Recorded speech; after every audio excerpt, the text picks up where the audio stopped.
ಆಶ್ಚರ್ಯ ವೀಕ್ಷಕರಿಗೆ ಇದು ನನ್ನ ಸಾಕ್ಷಿ ಕಾರ್ಯಕ್ರಮಕ್ಕಾಗಿ ನಾನು ಸ್ವಾಗತ ಮಾಡ್ತಾ ಇದ್ದೇನೆ. ಪ್ರಿಯರೇ, ಚಿತ್ರದುರ್ಗದ ಹಿರಿಯೂರಿನಲ್ಲಿ ಇರುವಂಥ ಶಕೀನಾ ಪ್ರಾರ್ಥನಾ ಮಂದಿರ, ಇದರ ವಿಶ್ವಾಸಿಯಾದ ಸ್ಟೀಫನ್ ರಮೇಶ್ ಸಹೋದರ ನಮ್ಮ ಮಧ್ಯದಲ್ಲಿದ್ದಾರೆ. ಪ್ರಿಯರೇ, ಅವರ ಸಾಕ್ಷಿಯನ್ನು ಕೇಳುವುದಕ್ಕಾಗಿ ನಿಮ್ಮ ಕೂಡ ಆಶ್ಚರ್ಯದಲ್ಲಿ ಸ್ವಾಗತ ಮಾಡ್ತೇನೆ. ಹಾಗೂ ವೀಕ್ಷಕರ ಪರವಾಗಿ ಹಾಗೂ ಆಶ್ಚರ್ಯ ಟಿವಿ ಪರವಾಗಿ ಅವರನ್ನು ನಾನು ಸ್ವಾಗತಿಸ್ತೇನೆ. ಬ್ರದರ್, ಯಾವ ಊರಿನವರು ನೀವು? ಬ್ರದರ್, ನಮ್ಮದು ಹಿರಿಯೂರು. ಹಿರಿಯೂರೇ? ಹಿರಿಯೂರು. ನೀವು ಹುಟ್ಟಿದ ಜಾಗನೇ ಹಿರಿಯೂರು ಸ್ಥಳ? ಅಂದರೆ ಹುಟ್ಟಿದ್ದು ಆಂಧ್ರದಲ್ಲಿ. ನೀವು ಆಂಧ್ರದವರಾ? ಆಂಧ್ರದವರು. ನಿಮ್ಮ ತಂದೆ ತಾಯಿ ಆಂಧ್ರದವರ? ತಂದೆ ತಾಯಿ ಎಲ್ಲ ಆಂಧ್ರದವರು. ಆದರೆ ಇವಾಗ ಬಂದಿರೋದು ಹಿರಿಯೂರಲ್ಲಿ. ಎಷ್ಟು ವರ್ಷ ಆಯ್ತು ಹಿರಿಯೂರಿಗೆ ನೀವು ಬಂದು? ನಮ್ಮಮ್ಮರು ಬಂದು ಒಂದು 12-13 ವರ್ಷ ಆಯಿತು. ನಾನು ಬಂದು 8 ವರ್ಷ. ನಿಮ್ಮ ಅಮ್ಮವ್ರು ಅಂದರೆ ಅಮ್ಮರು ಒಬ್ಬರೇ ಬಂದಿರಾ? ನಿಮ್ಮ ಅಪ್ಪಾಜಿ ಕೂಡ ಬಂದಿರಾ? ಇಲ್ಲ, ಅಪ್ಪಾಜಿ ಬಂದಿಲ್ಲ. ನಮ್ಮಮ್ಮ ಒಬ್ಬರು ಬಂದರು. ಅಮ್ಮನ ಜೊತೆ ಯಾರ್ಯಾರು ಬಂದಿದ್ರು ಇಲ್ಲಿಗೆ? ಇಲ್ಲಿ ನಮ್ಮ ಅಜ್ಜಿ ಇದ್ದರು. ಅಜ್ಜಿ ಇದ್ದರು? ಅಜ್ಜಿ ಹತ್ರ ಬಂದರು ನಮ್ಮಮ್ಮರು. ನಮ್ಮವರು ಬಂದರು. ನಿಮ್ಮ ಬಾಲ್ಯ ಪ್ರಾಯ ಆಂಧ್ರದಲ್ಲೇ ಕಳೀತಾ? ನಮ್ಮೆಲ್ಲ ಬಾಲ್ಯ ಪ್ರಾಯ ಎಲ್ಲ ನಾವು ಯೌವನಸ್ಥರಾಗೋವರೆಗೂ ಆಂಧ್ರದಲ್ಲಿ. ಬ್ರದರ್, ನೀವು ಯಾವ ಹಿನ್ನೆಲೆಯವರು? ಅಷ್ಟು ನಾವು ಆದಿ ಕರ್ನಾಟಕ. ಆದಿ ಕರ್ನಾಟಕ. ಆದಿ ಕರ್ನಾಟಕ ಆ ಹಿನ್ನೆಲೆ, SC ಆ ಹಿನ್ನೆಲೆಯವರು. ಓಕೆ. ನಿಮ್ಮ ತಂದೆ ತಾಯಿಗಳು ಆದಿ ಕರ್ನಾಟಕದವರು. ಹಾಂ ಹಾಂ. ಬ್ರದರ್, ನೀವು ಏನು ವಿದ್ಯಾಭ್ಯಾಸ ಮಾಡಿದ್ದೀರಿ? ಸೊ ನಾನು 10th ಓದಿದ್ದೀನಿ. 10th ಓದಿದ್ದೀರಿ? ಅಂದರೆ 8thವರೆಗೂ ಓದಿದ್ದೀನಿ. ಮತ್ತು ಇನ್ನು ಎಕ್ಸಾಮ್ ಬರೆದು 10th ಪಾಸ್ ಮಾಡ್ಕೊಂಡು 10th ಪಾಸ್ ಮಾಡಿಕೊಂಡಿದ್ದೀನಿ. ನಿಮ್ಮ ತಂದೆ ತಾಯಿಗೆ ಎಷ್ಟು ಜನ ಮಕ್ಕಳು? ಇಬ್ಬರು. ಇನ್ನೊಬ್ಬರು ಪೋಸ್ಟ್ ಮಾಸ್ಟರಾಗಿ ಇಲ್ಲೇ ಕೆಲಸ ಮಾಡ್ತಿದ್ದಾರೆ. ನಿಮ್ಮ ಅಣ್ಣನ ತಮ್ಮ? ನಮ್ಮ ಅಣ್ಣವರು. ನಿಮ್ಮ ಅಣ್ಣ? ಬಸ್. ಇಬ್ಬರು ಮಕ್ಕಳಲ್ಲ? ಬಸ್. ನಿಮ್ಮ ತಂದೆ ಏನು ಮಾಡ್ತಿದ್ದಾರೆ? ನಮ್ಮ ತಂದೆಯವರು ಅದೇ ಕೂಲಿ ಕೆಲಸಕ್ಕೆ ಹೋಗ್ತಿದ್ರು. ಹಾಂ. ತಾಯಿಯವರು ಕೂಲಿ ಕೆಲಸನೇ. ತಾಯಿ ಕೂಲಿ ಕೆಲಸ, ಇಬ್ಬರು ಕೂಲಿ ಕೆಲಸ. ನೀವು ಹಿರಿಯೂರಿಗೆ ಬಂದ ಉದ್ದೇಶ ಏನು? ಹಿರಿಯೂರಿಗೆ ಮನೆ ಇತ್ತು, ಹೌದು. ನೀವು ಹಿರಿಯೂರಿಗೆ ಬಂದ ಉದ್ದೇಶ ಏನು? ಹಿರಿಯೂರಿಗೆ ಬಂದ ಉದ್ದೇಶ ಬಂದುಬಿಟ್ಟು ನಮ್ಮ ಅಜ್ಜವ್ರ ಹತ್ರ, ನಮ್ಮ ಅಜ್ಜವ್ರಿಗೆ ಹುಷಾರಿರಲಿಲ್ಲ. ನಮ್ಮ ಅಜ್ಜನ ನೋಡ್ಕೋಬೇಕಂತ ನಮ್ಮ ಅಮ್ಮ ಬಂದರು. ಇನ್ನು ನಾನು ಅಲ್ಲೆಲ್ಲ ಹುಡುಗರ ಜೊತೆ ಬಿದ್ದುಬಿಟ್ಟು ಫುಲ್ಲು ಕೆಟ್ಟೋಗ್ಬಿಟ್ಟಿದ್ದೆ. ಕೆಟ್ಟೋಗಿ ನಮ್ಮ ಮಾವರೆಲ್ಲ ಬೈದು, ನೀನು ನಮ್ಮ ಹತ್ರ ಇರೋಕ್ಕೆ ಲಾಯಕ್ಕಿಲ್ಲ, ನೀನು ಹೋಗು, ನಮ್ಮ ಮನೆಗೆ ಇರಬೇಡ ಅಂತ ಹೇಳಿದ್ರು. ಅಂದರೆ ಅಮ್ಮ ಒಬ್ಬರೇ ಬಂದ, ನೀವು ಬಂದಿಲ್ಲ ಅಮ್ಮನ ಜೊತೆಯಲ್ಲಿ? ನಾವು ಅಮ್ಮನ ಜೊತೆ ಬಂದಿಲ್ಲ. ಅಣ್ಣ ಬಂದಿದ್ರ? ಅಣ್ಣನೂ ಬಂದಿಲ್ಲ. ಅಣ್ಣ ಓದ್ತಾ ಇದ್ರು. ಅಮ್ಮ ಒಬ್ಬರೇ ಇಲ್ಲಿ ಹಿರಿಯೂರಿಗೆ ಅಜ್ಜಿ ಮನೆ ಹತ್ರ, ಅಜ್ಜಿ ಹತ್ರ ಬಂದಿದ್ರು. ಅಜ್ಜನ ನೋಡ್ಕೊಳ್ಳಿಕ್ಕೆ? ಅಜ್ಜಿ ಹುಷಾರಿರಲಿಲ್ಲ, ಅವ್ರು ಅದಕ್ಕೆ ನೋಡ್ಕೊಳ್ಳಿಕ್ಕೆ ಬಂದು. ಎಷ್ಟು ಸಮಯ ಇದ್ರು ಅಮ್ಮ ಇಲ್ಲಿ? ಅಷ್ಟೇ. ಇಲ್ಲಿ ಅಮ್ಮ ಬಂದುಬಿಟ್ಟು ಒಂದು 4 ವರ್ಷನೇ ಇದ್ದರು. 4 ವರ್ಷ ಆದಮೇಲೆ ನಾನು ಬಂದೆ. ನಿಮ್ಮ ಅಪ್ಪ? ನಮ್ಮ ಅಪ್ಪರಲ್ಲೇ ಊರಲ್ಲಿದ್ದರು. ಅಲ್ಲೇ ಇದ್ದರು? ಅಲ್ಲಿ ಬಂದು ಹೋಗ್ತಿದ್ರು ಇಲ್ಲಿ? ಅಂದರೆ ಅವರು ಮಾತಾಡಿಸ್ತಿರ್ಲಿಲ್ಲ. ನಮ್ಮಮ್ಮರು 18, ನಾನಿನ್ನ ಒಂದು 2 ತಿಂಗಳು ಪ್ರೆಗ್ನೆಂಟ್ ಇದ್ದಾಗಲಿಂದ ನಮ್ಮಮ್ಮ ನಮ್ಮಪ್ಪ ಬಿಟ್ಟಿದ್ರು. ಯಾಕೆ ಕಾರಣ ಅಂದರೆ ಅವರು ಅನುಮಾನ. ಮತ್ತು ಅವರು ಬೇರೆ ವ್ಯಭಿಚಾರದ ಒಂದು ಇದರಲ್ಲಿ ಅವರಿದ್ದರು. ಬೇರೆ ಸಂಬಂಧ ಇತ್ತು?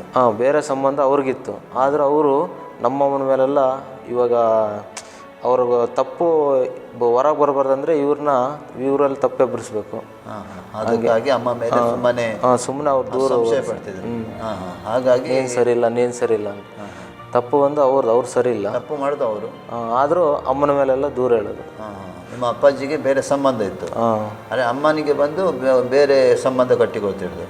ಅವರು ಬೇರೆ ಸಂಬಂಧ ಐತಂತ ಎಲ್ಲ ಹೇಳಿದ್ರು. ಇದು ನೀವು ಹುಟ್ಟಿದಾಗನ? ಅಂದರೆ ನಾನು ಇನ್ನೂ ನಮ್ಮಮ್ಮ ಪ್ರೆಗ್ನೆಂಟ್ ಇದ್ರಂತೆ, 2 ತಿಂಗಳು ಪ್ರೆಗ್ನೆಂಟ್ ಇರುವಾಗ ಹೋಗ್ಬಿಟ್ಟಿದ್ರೆ ಸಂಬಂಧ ಅಪ್ಪ ಅಮ್ಮ ಸಂಬಂಧ ಸರಿ ಇರಲಿಲ್ಲ. ಅಪ್ಪ ಅಮ್ಮ ಸಂಬಂಧ ಕಡೆಗೆ ಅಮ್ಮ ಈ ಕಡೆಗೆ ಬಂದರು. ನನಗೆ ಎಷ್ಟು ವರ್ಷ ಅಂದರೆ ಆವಾಗ ಅಮ್ಮ ಈ ಕಡೆ ಬರೋದು ನಿಮಗೆ ಎಷ್ಟು ವರ್ಷವಾಗಿತ್ತು? ನನಗೆ ಒಂದು 12-13 ವರ್ಷ ಇರುತ್ತೆ ಅಷ್ಟು. ಆ ಟೈಮಲ್ಲಿ ಬಂದೆ. ನಿಮ್ಮ ಬಾಲ್ಯ ಜೀವಿತ ಹೇಗಿತ್ತು ಬ್ರದರ್? ನಮ್ಮ ಬಾಲ್ಯ ಜೀವಿತ ಬಂದುಬಿಟ್ಟು ನಾನೆಲ್ಲ ಸಖತ್ ಎಲ್ಲದರಲ್ಲೂ ಚೂಟಿ ಆಗಿದ್ದೆ. ಚೂಟಿ ಅಂದರೆ ಒಂದು ಕಳ್ತನ ಮಾಡೋದಾಗಲಿ, ಇಲ್ಲ ಯಾರನ್ನ ಹೊಡೆಯೋದಾಗಲಿ, ಹಂಗೆಲ್ಲ ನಾನು ಭಾಳ ಈಸಿ. ನನಗೇನೋ ಒಂದು ಕಳ್ತನ ಮಾಡ್ಬೇಕಂತ ಹೇಳಿದ್ರೆ ಅವಾಗ ಸಣ್ಣದು ಒಂದು ಇದು ಕಳ್ತನ ಏನಾರು ಮಾಡ್ಬೇಕಂತ ಒಂದು ಮನ್ಸಿಗೆ ಬಂದರೆ ನಾನು ನೈಟೆಲ್ಲ ನಿದ್ದೆ ಮಾಡ್ತಿರಲಿಲ್ಲ. ಇವಾಗ ಮಾಡೋಣ ಅವಾಗ ಹೋಗಿ ಮಾಡೋಣ ಅಂತ ನನ್ನ ಒಂದು ಮನಸ್ಸು ಪ್ರೇರೇಪಣೆ ಆಗೋದು. ನನಗೆ ಒಬ್ಬರೇ ಮಾಡ್ತಿದ್ರೆ ನಿಮ್ಮ ಫ್ರೆಂಡ್ ಸರ್ಕಲ್ ಏನಾಗ್ತಿತ್ತ? ಫ್ರೆಂಡ್ಸ್ ಸರ್ಕಲ್ ಇದ್ದರೆ ಅವರೆಲ್ಲ ನನ್ನ ಇದಕ್ಕಿಲ್ಲ, ನಾನೇ ಅದರಲ್ಲಿ ಬಾಸಾಗಿ, ಹುಡುಗರಿದ್ರಲ್ಲ ನಾನೇ ಬಾಸಾಗಿ, ಹುಡುಗರೆಲ್ಲ ನನ್ನ ಒಂದು ಬುಕ್ಸೆಲ್ಲ ನಾನು ಹೇಳಿ ಬಂದರೆ ಅವರೇ ತರೋರು. ಮತ್ತು ಅವ್ರಿಗೆ ಯಾರ್ಯಾರನ್ನ ಗಲಾಟೆ ಮಾಡಿದ್ರೆ ಹುಡುಗರೆಲ್ಲ ನಾನು ಹೊಡೆದು ಬಿಡ್ತಿದ್ದೆ. ಅದಕ್ಕೆ ನಾನೇ ಒಂದು 4 ಜನ ಹುಡುಗರಿದ್ರು, 4 ಜನ ನನ್ನೇ ಫಾಲೋ ಮಾಡೋರು. ಹಂಗಿದ್ವಿ. ಮತ್ತು ಬರ್ತಾ ಬರ್ತಾ ನಾನು ನಮ್ಮ ಫ್ರೆಂಡು ಒಂದು ನಮ್ಮ ಮಾವರು ಹಾಸ್ಟ್ಲಿಗೆ ಹಾಕಿದಾಗ ಹಾಸ್ಟ್ಲಲ್ಲಿ ಸ್ಕೂಲ್ಗೆ ಹೋಗ್ತಿರ್ಬೇಕಾದ್ರೆ ನಮ್ಮ ಫ್ರೆಂಡ್ ನಮ್ಮ ಬಟ್ಟೆ ಬಚ್ಚಿಬಿಟ್ಟು ಮಾಸ್ಟ್ರು ಹೊಡಿತಾರಂತ ಹೇಳೋ ಒಂದು ಕಾರಣಕ್ಕೆ ನಾನು ಅವತ್ತು ಹೋಗಿಲ್ಲ. ಅಂದರೆ ಯಾರ ಬಟ್ಟೆ? ನನ್ನ ಬಟ್ಟೆ ಯೂನಿಫಾರ್ಮ್. ಯಾರು ಬಚ್ಚಿಟ್ರು? ನಮ್ಮ ಫ್ರೆಂಡೇ, ನಮ್ಮೂರಿನವರೇ.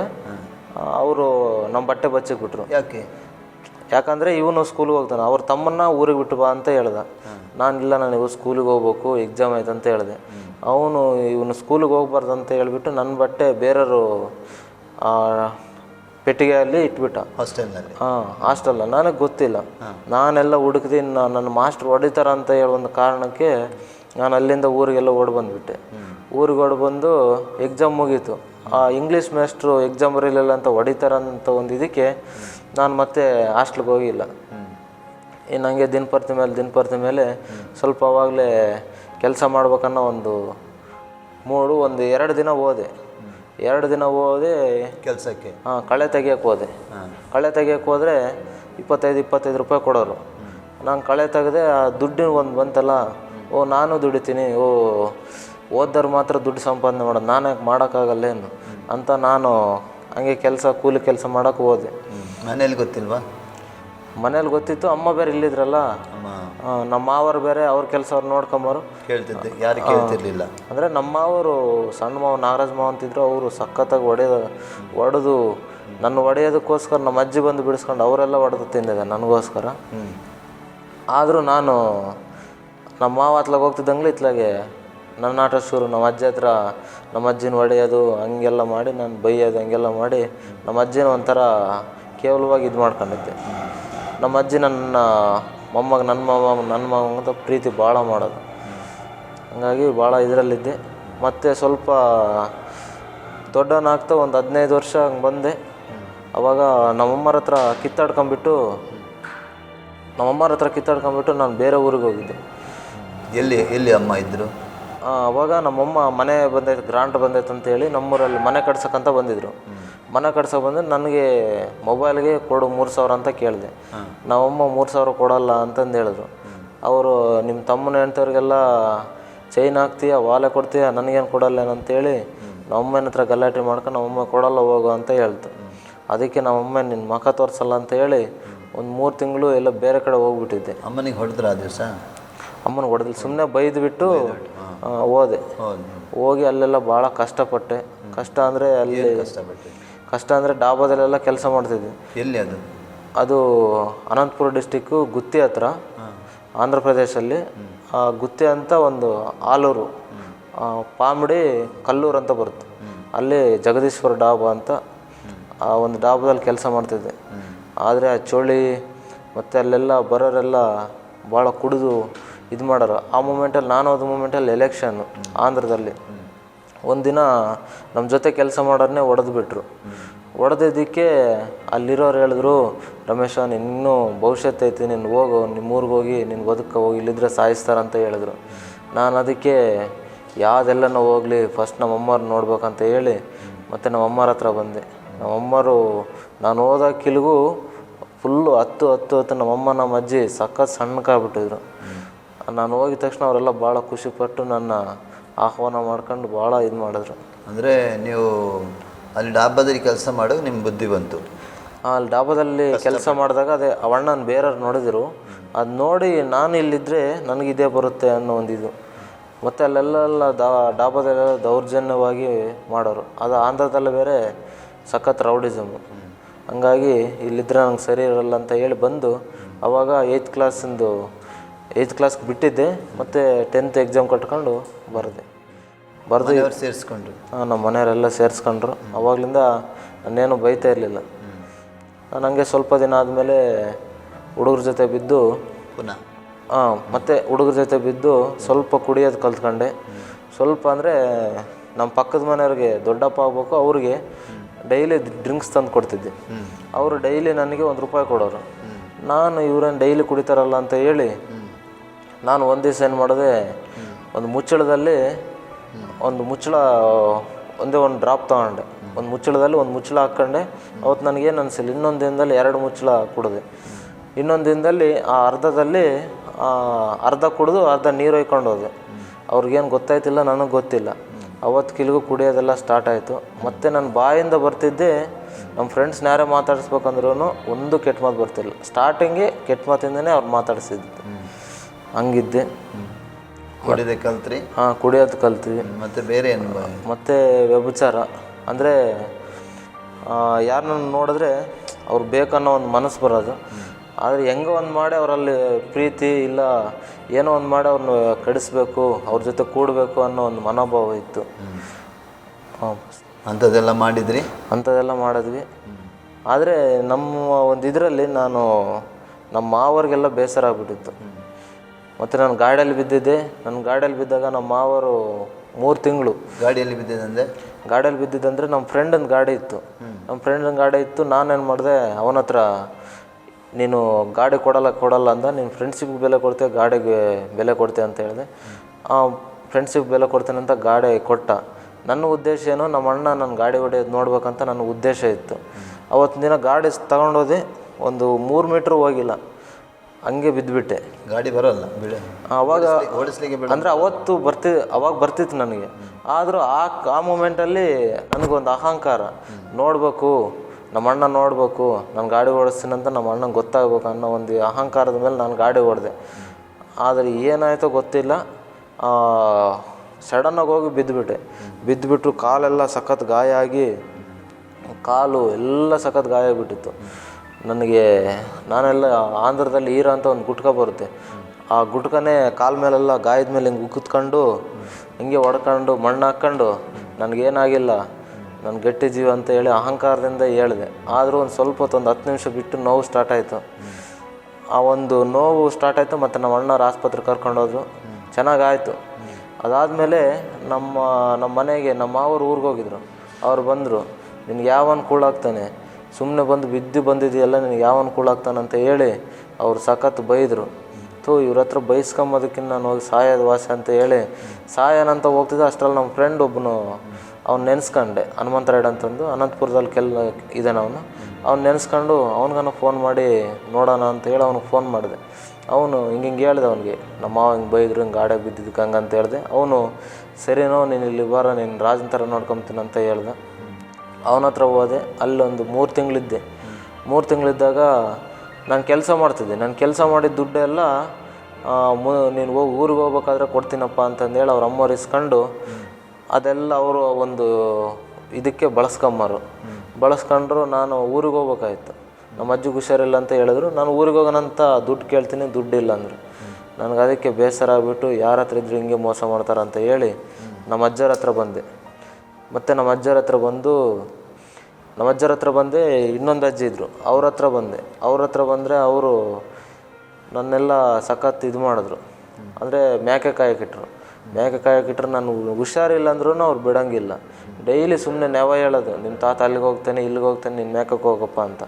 ನಾನು ಬಿಸ್ಲಾಗ ಎಲ್ಲಂದ್ರಲ್ಲೇ ಊಟ ಇಲ್ಲ, ಸರಿಯಾಗಿ ನೀರಿಲ್ಲ, ಬಿಸ್ಲಾಗ ಮೇಕೆ ಕಾಯ್ಕೊಂಡು ಎಲ್ಲಂದ್ರಲ್ಲೇ ಮಲ್ಕೊಂಡು ನನಗೆ ಭಾಳ ಹುಷಾರಿಲ್ಲಂಗೆ ಆಗ್ಬಿಡ್ತು. ಆವಾಗ ಇನ್ನೊಂದು ಅಜ್ಜಿ ಹಿರಿಯರಲ್ಲಿದ್ರಲ್ಲ, ಆ ಅಜ್ಜಿ ಬಂದು ನನ್ನನ್ನು, ಆ ಅಜ್ಜಿ ಏನಕ್ಕೋ ಬಂದಿದ್ರೆ, ಆ ಅಜ್ಜಿ ಹುಷಾರಿಲ್ಲಂತ ನನ್ನ ಕರ್ಕೊಬಂತು. ನಮ್ಮಮ್ಮಗೆ ಫೋನ್ ಮಾಡಿ ಹಿಂಗೆ ಹುಷಾರಿಲ್ಲಮ್ಮ ರಮೇಶ್ಗಂತ ಹೇಳಿ ಕರ್ಕೊಬಂದಾಗ ಇಲ್ಲೆಲ್ಲ ಆಸ್ಪತ್ರೆಗೆ ತೋರಿಸಿದ್ರು. ನಮ್ಮಮ್ಮರು ಮತ್ತೆ ಕಳಿಸ್ತೀನಮ್ಮ ಅಂತ ಹೇಳಿದವರು ಅಲ್ಲಿಗೆ ನಮ್ಮ ಅಜ್ಜ ಹತ್ರ ಕಳಿಸಿಲ್ಲ. ಮತ್ತು ಇಲ್ಲೇ ಸೆಟ್ಲ್ ಆಗಿಬಿಟ್ಟೆ. ಇಲ್ಲಿ ಸೆಟ್ಲ್ ಆಗಿರಿ? ಮತ್ತು ನಿಮ್ಮ ಜೀವನ ಸುಧಾರಣೆ ಆಯಿತಾ? ಜೀವನ ಸುಧಾರಣೆ ಅಂದರೆ ಅಮ್ಮ ಅಜ್ಜಿಯಲ್ಲಿ ಇಲ್ಲಿ ಬಂದು ನಿಂತ್ರಲ್ಲ, ನಂತರ ಕುಡಿಯೋದು ಅದೆಲ್ಲ ಬಿಟ್ಟರೆ? ಕುಡಿಯೋದೆಲ್ಲ ನನಗೆ ಅಂದರೆ ಯಾರಿಗೂ ತೋರಿಸ್ಕೊಂಡಿಲ್ಲ ನಾನು. ಆದರೆ ಇತ್ತು? ಅದಿತ್ತು. ಮತ್ತು ಯೇಸು ಸ್ವಾಮಿನ ಹೇಗೆ ಕಂಡುಕೊಂಡ್ರಿ? ಏನು ಕಾರಣ ಇತ್ತು? ಯೇಸು ಸ್ವಾಮಿನ ಕಂಡುಕೊಳ್ಳೋಕೆ ಕಾರಣ ಅಂದರೆ, ನಾವು ಸಣ್ಣ ಹುಡುಗಿದ್ದಾಗ, ನಾನು ಇನ್ನೂ ಒಂದು 7-8 ವರ್ಷದ ಹುಡುಗ, ನಮ್ಮೂರಲ್ಲಿ ಆಂಧ್ರದಲ್ಲಿ ಒಬ್ಬರು ಪಾಸ್ಟ್ರು ಬರ್ತಿದ್ರು. ಪಾಸ್ಟ್ರು ಬಂದು ನಮ್ಮ ಅಜ್ಜಿನ ಮನೆ ಪ್ರೇಯರ್ ಕರಿತಿದ್ರು. ಅವ್ರು ಬಂದು ಎಲ್ಲ ಪ್ರಾರ್ಥನೆ ಮಾಡಿ ಹೋಗೋರು. ನನಗೆ ಅವರು ಎಲ್ಲೇ ಕಂಡ್ರೂ ವಂದನೆಗಳು ಪಾಸ್ಟ್ರು ಅಂತ ಹೇಳ್ತಿದ್ದೆ. ಯಾರು ಪಾಸ್ಟ್ರಿಗೆ? ಪಾಸ್ಟ್ರಿಗೆ. ಅವರು ಅವತ್ತಿನಿಂದ ಹಂಗೆ ಅಂತಿದ್ದು ಇವತ್ತಿನವರೆಗೂ ಅವ್ರನ್ನ ಹಂಗೆ ಕರಿತಿದ್ದೀನಿ. ಅದೇನೇ ಏನೋ ಗೊತ್ತಿಲ್ಲ ನನಗೆ. ಅವಾಗ ದೇವ್ರ ಬಗ್ಗೆ ಗೊತ್ತಾಯಿತು. ಅಂದರೆ ಯೇಸು ಸ್ವಾಮಿ ಅವರೊಬ್ಬ ದೇವ್ರಂತ ಗೊತ್ತು, ಆದರೆ ಶಕ್ತಿ ಏನಂತ ಯೇಸು ಸ್ವಾಮಿ ಬಗ್ಗೆ ನನಗೆ ಏನೂ ಗೊತ್ತಿಲ್ಲ. ಏನೋ ಸುಮ್ಮನೆ ಅವರು ಒಂದು ಯಾರೋ ಒಂದು ಇದ್ದಿದ್ದಂಗಂತ. ಅಲ್ಲಿ ಅಜ್ಜಿ ಯೇಸು ಸ್ವಾಮಿಯನ್ನು ನಂಬಿದ್ರಾ? ಇಲ್ಲ, ಅಜ್ಜಿ ಯೇಸು ಸ್ವಾಮಿನ ನಂಬಿಲ್ಲ. ನಮ್ಮ ತಾತವ್ರಿಗೆ ಮೈ ಮೇಲೆ ಒಂದು ದುರಾತ್ಮ ಬರೋದು. ಆ ದುರಾತ್ಮ ಬಂದಾಗ ಅವ್ರಿಗೆ ಪೂಜೆ ಮಾಡ್ಬೇಕು. ನಮ್ಮ ಅಜ್ಜಿ ಊದ್ಕಡ್ಡೆ ಹಚ್ಚಿ ಮೂಗಂಗೆ ತೋರಿಸ್ಬೇಕು ತಾತನಿಗೆ. ತಾತನಿಗೆ ಹಂಗೆ ತೋರಿಸೋದ್ರಿಂದ ನಮ್ಮ ಅಜ್ಜಿ ಅಲ್ಲಿ ಪ್ರೇಯರ್ಗೆ ಅವತ್ತೇ ಅವರು ಬರೋರು. ಶುಕ್ರವಾರದ ದಿನ ಅವ್ರು ಬರೋರು. ನಮ್ಮ ಅಜ್ಜಿ ಅವತ್ತೇ ಪ್ರೇಯರ್ಗೆ ಹೋಗ್ತಿತ್ತು. ಅದಕ್ಕೆ ನೀನು ಪ್ರೇಯರ್ಗೆ ಹೋಗಲೇಬೇಡ ಅಂತ ಹೇಳಿ ನಮ್ಮ ಅಜ್ಜಿನ ಹೊಡೋದು, ಆ ಪ್ರೇಯರ್ಗೆ ಹೋಗೋದನ್ನೇ ಬಿಡಿಸ್ಬಿಟ್ರು. ಅಂದರೆ ಅಜ್ಜಿಗೆ ಸುವಾರ್ತೆ ಸಿಕ್ಕಿದ್ದು ಅಜ್ಜಿ ಚರ್ಚಿಗೆ ಹೋಗ್ತಿದ್ರು? ಅಜ್ಜಿ ಮನೆ ಪ್ರೇಯರ್ಗೆ ಹೋಗ್ತಿದ್ರು. ರಕ್ಷಣೆ ಹೊಂದಿದ್ರಾ? ಇನ್ನು ಅಜ್ಜಿ ರಕ್ಷಣೆ ಹೊಂದಿಲ್ಲ. ಖಾಲಿ ಹೋಗ್ತಿದ್ರ? ಹೋಗ್ತಿದ್ರು, ಮತ್ತೆ ಬಿಟ್ಬಿಟ್ರು. ನಾವು ಇಲ್ಲಿಗೆ ಬಂದಮೇಲೆ ನಮ್ಮಮ್ಮರು ಸಖತ್, ನಾನು ಸಣ್ಣ ಹುಡುಗಿದ್ದಕ್ಕೆಲ್ಲ ಕುಡಿತಿದ್ರಂತೆ ಅಮ್ಮ. ಮತ್ತು ಇಲ್ಲಿಗೆ ಬಂದಾಗೂ ಸಖತ್ ಕುಡಿಯೋರು. ನಮ್ಮಮ್ಮನಿಗೆ ಟೀನೇ ಅದು, ಮಧ್ಯಾಹ್ನ ಊಟ ಅದು, ಸಾಯಂಕಾಲ ಊಟ ಅದು. ನಮ್ಮಮ್ಮನೊಳಗೆ ಒಂದು ದುರಾತ್ಮ ಇತ್ತು. ಆ ದುರಾತ್ಮ ನಮ್ಮಮ್ಮ ಇಷ್ಟು ದಪ್ಪನ ಇಲ್ಲಿ ಇಟ್ಕಲ್ಲು ಅಂತ ಸಿಗ್ತವೆ. ಇಟ್ಕಲ್ಲು ಆ ಕಲ್ಲೆಲ್ಲ ನಮ್ಮಮ್ಮ ಇಷ್ಟು ಕಲ್ಲು ಸಿಕ್ಕಿದ್ರೂ ನಮ್ಮಮ್ಮ ಹಂಗೆ ತಿನ್ನೋದು. ಮತ್ತು ಮಣ್ಣು ಎಷ್ಟು ಮಣ್ಣು ಬೇಕಾದ್ರೆ ನಮ್ಮಮ್ಮ ತಿನ್ನುತ್ತೆ, ಹಂಗೆಲ್ಲ ತಿನ್ನೋದು. ಮತ್ತು ಇಲ್ಲಿ ಆಸ್ಪತ್ರೆಗೆ ಹೋದ್ವಿ. ನಮ್ಮಮ್ಮವ್ರಿಗೆ ಯಾವಾಗಲೂ ಹುಷಾರಿಲ್ಲ. ಅವ್ರು ಕುಡಿಯೋದು ಮಕ್ಕಮ್ಮದು. ಕೆಲ್ಸಕ್ಕೆ ಹೋದರೆ ಅಲ್ಲಿ ಬಂದಿರೋ ದುಡ್ಡೆಲ್ಲ ಬರೀ ಕುಡಿಯೋದಕ್ಕೂ ಅದಕ್ಕೆ ನಮಗೇನೇನು ಕೊಡ್ತಾ ಇರಲಿಲ್ಲ. ಇಲ್ಲಿ ಅಜ್ಜಿ ಏನು ಹೇಳ್ತಿರ್ಲಿಲ್ವ? ಅಜ್ಜಿ ಅಂದರೆ ಅಜ್ಜಿ ಮನೆ ಹಿಂಗೆಲ್ಲ ಮಾಡೋದಕ್ಕೆ ನಮ್ಮ ಅಜ್ಜಿ ನೀನು ಬೇಡ ನಮ್ಮ ಮನೆಗೆ ಅಂತ ಹೇಳಿ ಅವರು ಮನೆ ಬಿಡಿಸಿದ್ರು. ಮತ್ತು ಇಲ್ಲಿಗೆ ಬಂದು ಹರಿಶ್ಚಂದ್ರ ಘಾಟ ಅಂತ ಇಲ್ಲೈತೆ, ಅಲ್ಲಿಗೆ ಬಂದು ಸೆಟ್ಲ್ ಆದ್ವಿ. ಇಲ್ಲೊಂದು ಜಾಗ ನೋಡ್ಕೊಂಡು ಸಣ್ಣ ಗುಡಿಸ್ಲು ಹಾಕ್ಕೊಂಡಿದ್ವಿ. ಹಂಗಿದ್ದಾಗ ಅವರೆಲ್ಲ ನಮ್ಮಮ್ಮ ಹಂಗೆ ಕುಡಿಯೋದು. ಡಾಕ್ಟ್ರ್ ಹತ್ರ ಹೋದರೆ ಡಾಕ್ಟ್ರು ಈಗ ಉಳಿಯೋದೇ ಇಲ್ಲ, 6 ಬಾಟ್ಲಿ 8 ಬಾಟ್ಲಿ ಬ್ಲಡ್ ಹಾಕ್ಸ್ಬೇಕಂತ ಹೇಳಿದ್ರು. ಗೋಪಾಲ್ ನಾಯಕ್ ಅಂತ ಫೇಮಸ್ ಡಾಕ್ಟ್ರು. ಅವ್ರ ಹತ್ರ ಹೋಗಿದ್ರು, ಅವ್ರು ಹಂಗೆ ಅಂತ ಹೇಳಿದ್ರು. ಅದಕ್ಕಾಗಿ ನಾವೆಲ್ಲ ಬೇಡ ಅಂತಂದೇಳಿ ಇದ್ವಿ. ಅಷ್ಟಿದ್ರಲ್ಲಿ ನಮ್ಮ ಇನ್ನೊಂದು ಅಜ್ಜಿಗೆ ಹೆಣ್ಣು ದುರಾತ್ಮ ಒಂದು ಬರುತ್ತೆ, ಮತ್ತು ಒಂದು ತಾತನಿಗೆ ಇನ್ನೊಂದು ಗಂಡು ದುರಾತ್ಮ ಬರುತ್ತೆ. ಅವ್ರು ಹೇಳಿದ್ರು ನನ್ನ ಅಣ್ಣನ ಒಳಗೆ ಹೋಗು, ಅಲ್ಲಿ ಬಿಡುಗಡೆ ಆಗುತ್ತಂತ ಹೇಳಿದ್ರು. ಇಲ್ಲಿ ಇದು ಉಕ್ಕಡಗಾತ್ರಿ ಅಂತ, ಅಲ್ಲಿ ಹೋಗು ಬಿಡುಗಡೆ ಆಗುತ್ತಂತ ಹೇಳಿದ್ರು. ಮತ್ತು ಅಲ್ಲೋಗಿ ಬಂದ್ವಿ, ಅಲ್ಲೇನು ಬಿಡುಗಡೆ ಆಗಿಲ್ಲ. ಮತ್ತೆ ಬಂದು ಕೇಳಿದ್ರೆ ಇಲ್ಲ, ನನ್ನ ತಂಗಿ ಹರಕೆ ಅಡ್ಡ ಇತ್ತು, ಅದಕ್ಕೆ ನನ್ನ ತಂಗಿ ಹರಕೆ ಅಡ್ಡ ಇದ್ದಿದ್ದರಿಂದ ನಾನು ಬಿಡುಗಡೆ ಮಾಡೋಕ್ಕಾಗಿಲ್ಲ ಅಂತ ಹೇಳಿ ನಮ್ಮ ತಾತನ ಮೈ ಮೇಲೆ ದುರಾತ್ಮ ಬಂದು ಅದೇ ಹೇಳ್ತು. ಆಗ ನೀವು ದುರಾತ್ಮ ಹೇಳ್ತಿದ್ರೆ ದೇವರು ಬಂದರೆ ಹೇಳ್ತಿದ್ರ? ಸರ್, ನೀವು ತಾತನ ಮೇಲೆ ಅಜ್ಜಿ ಮೇಲೆ ದೇವರು ಬಂದರು ಅಂತ ಹೇಳ್ತಿದ್ರೆ ದುರಾತ್ಮ ಹೇಳ್ತಿದ್ರ? ಅವಾಗ ಅವಾಗ ದೇವ್ರು ಬಂತು, ದೇವ್ರು ಬರ್ತಿದ್ರು. ಆ ದೇವ್ರಂತ ನಾವು ಭಾಳ ಇದು ಮಾಡ್ತಿದ್ವಿ. ಆದರೆ ಅಲ್ಲಿ ಹೋದ್ರೂ ಬಿಡುಗಡೆ ಆಗಿಲ್ಲ. ನಾನು ಎಲ್ಲೆಲ್ಲೋ ಹೋಗಿ ಯಾವ ದೇವಸ್ಥಾನಕ್ಕೆ ಹೋದ್ರೆ ನಮ್ಮಮ್ಮ ಕುಡಿಯೋದು ಬಿಡ್ಬೇಕು, ನಮ್ಮಮ್ಮ ಚೆನ್ನಾಗಿರ್ಬೇಕು ಅಂತ ಕೈಮುಖ ಬಂದು ಎಲ್ಲೇ ಆಗಿಲ್ಲ. ಮತ್ತು ನಾನು ವೈದ್ಯರಿಗೆಲ್ಲ ತೋರಿಸಿದ್ವಿ. ವೈದ್ಯರ ಹತ್ರ ಹೋದರೆ ರಕ್ತ ಇಲ್ಲ ಅಂತ ಅವ್ರು ಹೇಳೋರು. ಆದರೂ ನಾನು ನಮ್ಮ ಹತ್ರ ಸರಿಯಾಗಿ ದುಡ್ಡು ಇರ್ತಿರ್ಲಿಲ್ಲ, ದೊಡ್ಡ ಮೆಡಿಸಿನ್ ಕೊಡ್ಸೋಕೆ ಆಗ್ತಿರ್ಲಿಲ್ಲ. ಹಂಗಾಗಿ ನಾವು ಸುಮ್ಮನೆ ಇದ್ವಿ. ನಮ್ಮಮ್ಮರೇನು ಕುಡಿಯೋರು ಹಂಗೆ ಇತ್ತು. ಒಂದಿನ ನಾನೆಲ್ಲ ಟೌನ್ಗೆ ಹೋಗಿದ್ರೆ ಅವರು ದುರಾತ್ಮ ಬಂದುಬಿಟ್ಟೈತೆ ನಮ್ಮಮ್ಮರ ಮೈ ಮೇಲೆ. ಅವ್ರ ಮೊಬೈಲೆಲ್ಲ ಕುಟ್ಟಾಕಿ, ಬಳೆ ಎಲ್ಲ ಒಡೆದಾಕಿ, ಕೂದಲೆಲ್ಲ ಹಿಂಗೆ ಮಾಡ್ಕೊಂಬಿಟ್ಟು ಸರಿಯಾಗಿ ಇದು ಎದೆ ಮೇಲೆ ಬಟ್ಟೆ ಇಲ್ದಂಗೆ ಹೋಗಿ ಚಾನಲಾಗಿ ಬೀಳ್ಬೇಕಂತ ಹೋಗಿದ್ದಾರೆ. ನಮ್ಮ ಅಕ್ಕ ಹೋಗ್ತಾನೆ ನನಗೆ ಫೋನ್ ಮಾಡಿದ್ರು. ನನಗೆ ಫೋನ್ ಮಾಡಿದಾಗ ನಾನು ಹೋಗಿ ನಮ್ಮ ಅಕ್ಕನ ಕೇಳಿದೆ, ಈಗ ನಿಮ್ಮಮ್ಮ ಹೋಯ್ತಪ್ಪ ಅಂತ ಫೋನಲ್ಲಿ ಹೇಳಿದ್ರು. ನಾನು ಇನ್ನು ಪಕ್ಕ ದುರಾತ್ಮ ಬಂದೈತೆ ಅಂದರೆ ಚಾನಲಾಗಿ ಬೀಳೋಕ್ಕೆ ಕರ್ಕೊಂಡು ಹೋಗ್ತಿರ್ಬೋದು ಅಂತ ಹೇಳಿ. ದೇವರು ಬಂದಿದೆ? ನಮ್ಮಮ್ಮನಿಗೆ ದುರಾತ್ಮ ಬರೋದು. ದುರಾತ್ಮನಾಗ ದೇವರು ಅಂತ ಹೇಳ್ತಿದ್ರ? ನಮ್ಮ ಅಜ್ಜಿಗೆ ದೇವ್ರು ಬರೋದು, ನಮ್ಮಮ್ಮನ ಮೇಲೆ ದುರಾತ್ಮ ಬರೋದು. ನಾನು ದುರಾತ್ಮ ಬಂದರೆ ಚಾನಲಾಗಿ ಕರ್ಕೊಂಡು ಹೋಗ್ಬೋದು, ಚಾನಲಾಗಿ ಬೀಳಿಸ್ಬೋದು ಅಂತ ಹೇಳಿ ನಮ್ಮಮ್ಮನಿಗೆ ಆಪೋಸಿಟ್ ಒಂದು ರೋಡ್ ಐತೆ, ಆ ರೋಡ್ ಗುಂಟೆ ನಾನು ಬರ್ತಿದ್ದೆ. ನಮ್ಮಮ್ಮ ಬಂದರು ನನ್ನ ಎದುರುಗಡೆ ಬಂದುಬಿಟ್ಟು ಮೈಯೆಲ್ಲ ಒಂಥರ ಕೊಡವು ಬಿಟ್ಟು ಅವಾಗ ಅಳಕ್ಕೆ ಸ್ಟಾರ್ಟ್ ಮಾಡಿದ್ರು. ಯಾಕಪ್ಪ ನಾನು ಇಲ್ಲಿಗೆ ಕರ್ಕೊಬಂದೆ, ಯಾಕೆ ನನಗೆ ಇಲ್ಲಿಗೆ ಕರ್ಕೊಬಂದ ಅಂತ ನಮ್ಮಮ್ಮ ಹೇಳಿದ್ರು. ನಾನು ಅಮ್ಮ ಸುಮ್ಮನೆ ಬಂದಿದ್ದೀವಿ ಬಾರಮ್ಮ ಅಂತ ಹೇಳಿ ನಮ್ಮಮ್ಮನ ಹತ್ರ ಹೇಳ್ಬಾರ್ದು ಅಂತ ಮನೆಗೆ ಕರ್ಕೊಂಡೋಗಿ ನೋಡ್ತೀನಿ. ಅವತ್ತು ಮಟನ್ ತಂದಿದ್ವಿ, 2 kg ಮಟನ್ ನಮ್ಮಮ್ಮ ಒಬ್ಬರೇ ತಿಂದುಬಿಟ್ಟಾರೆ. ಒಂದು 2 ಸೌಟು 1 ಸೌಟು ತಿನ್ನೋದು ಮಾಮೂಲಾಗಿ. ಅವತ್ತಿನ ದಿನ 2 kg ಮಟನ್ ಒಬ್ಬಳೇ ತಿಂದುಬಿಟ್ರಲ್ಲ. ಒಬ್ಬಳೇ ತಿಂದು ಬಾಳೆ ಮತ್ತು ಮೊಬೈಲೆಲ್ಲ ಒಡೆದಾಕಿ ಬಟ್ಟೆಯೆಲ್ಲ ಇರೋವೆಲ್ಲ ಹರಿದಾಕ್ಬಿಟ್ಟು ಹಂಗೆಲ್ಲ ಮಾಡಿತ್ತು. ನಮ್ಮನ್ನೆಲ್ಲ ಚರ್ಚಿಗೆ ಕರೆಯೋರು. ನಮ್ಮನ್ನು ಚರ್ಚಿಗೆ ಕರೆಯೋರು ನಮ್ಮ ಚರ್ಚ್ನವರು. ಇವಾಗ ನಾವು ಚರ್ಚಿಗೆ ಹೋಗ್ತಿದ್ದೀವಲ್ಲ, ಆ ಚರ್ಚ್ನವರು ಕರಿತಿದ್ರು. ಅಷ್ಟದ್ರಾಗ ನೀವು ಚರ್ಚಿಗೆ ಹೋಗಿಲ್ಲ? ಹಾಂ, ಅಲ್ಲಿವರೆಗೂ ನಾವು ಚರ್ಚಿಗೆ ಹೋಗಿಲ್ಲ. ಆದರೆ ನಮ್ಮನ್ನು ಕರೀತಿದ್ರು. ನಾವು ಬಂದು ಪೂಜಾರಿ ಮನೆಯವರು. ಆಂಧ್ರದಲ್ಲಿ ನಾವು ಪೂಜಾರಿ ಮನೆಯವರಾಗಿ ಹೆಂಗೆ ಹೋಗೋದು? ಇವ್ರು ಯಾರೋ ಇಂಗ್ಲೀಷ್ ದೇವರು, ಮತ್ತು ಇವರು ಅವ್ರ ಜನ ನೆಚ್ಚಿಸ್ಕೊಳ್ಳೋದಕ್ಕೋಸ್ಕರ ಹಿಂಗೆಲ್ಲ ಸೇರಿಸ್ಕೊಂತಾರಲ್ಲ, ಎಲ್ಲ ಮಾತಾಡೋರು ನಮಗೆ ಹಂಗೆ ಮಾತಾಡ್ತಾಯಿದ್ದಾರಲ್ಲ, ಹಂಗೆ ಇರ್ಬೋದು ಅಂತ ಹೇಳಿ ನಾವು ಬರಲ್ಲಮ್ಮ ಅಂತ ಹೇಳ್ತೀವಿ. ಆದರೂ ಅವ್ರು ಬಿಡೋಂಗಿಲ್ಲ, ನೀವು ಬರಲೇಬೇಕು. ನಾವು ನಮ್ಮಮ್ಮ ಇನ್ನೇನು ಸಾಯ್ತೈತೆ. ನನ್ನ ಒಂದು ಅನಿಸಿಕೆ, ನಮ್ಮಮ್ಮ ಇನ್ನೊಂದು 4 ತಿಂಗಳೊಳಗೆ ಸತ್ತೋಗುತ್ತೆ ಅಂತ ನನಗೆ 100ಕ್ಕೆ 150% ನಂಬಿಕೆ ಇತ್ತು. ಆದರೆ ನಮ್ಮಮ್ಮ ವೀಕ್ನೆಸ್ಸು ಮತ್ತು ಭಾಳ ಸುಸ್ತಾಗ್ಬಿಟ್ಟಿದ್ರು. 4 ತಿಂಗಳೊಳಗೆ ಸತ್ತೋಗುತ್ತೆ ಅಂತ ಹೇಳಿ ಅಂದ್ಕೊಂಡಿದ್ದೆ.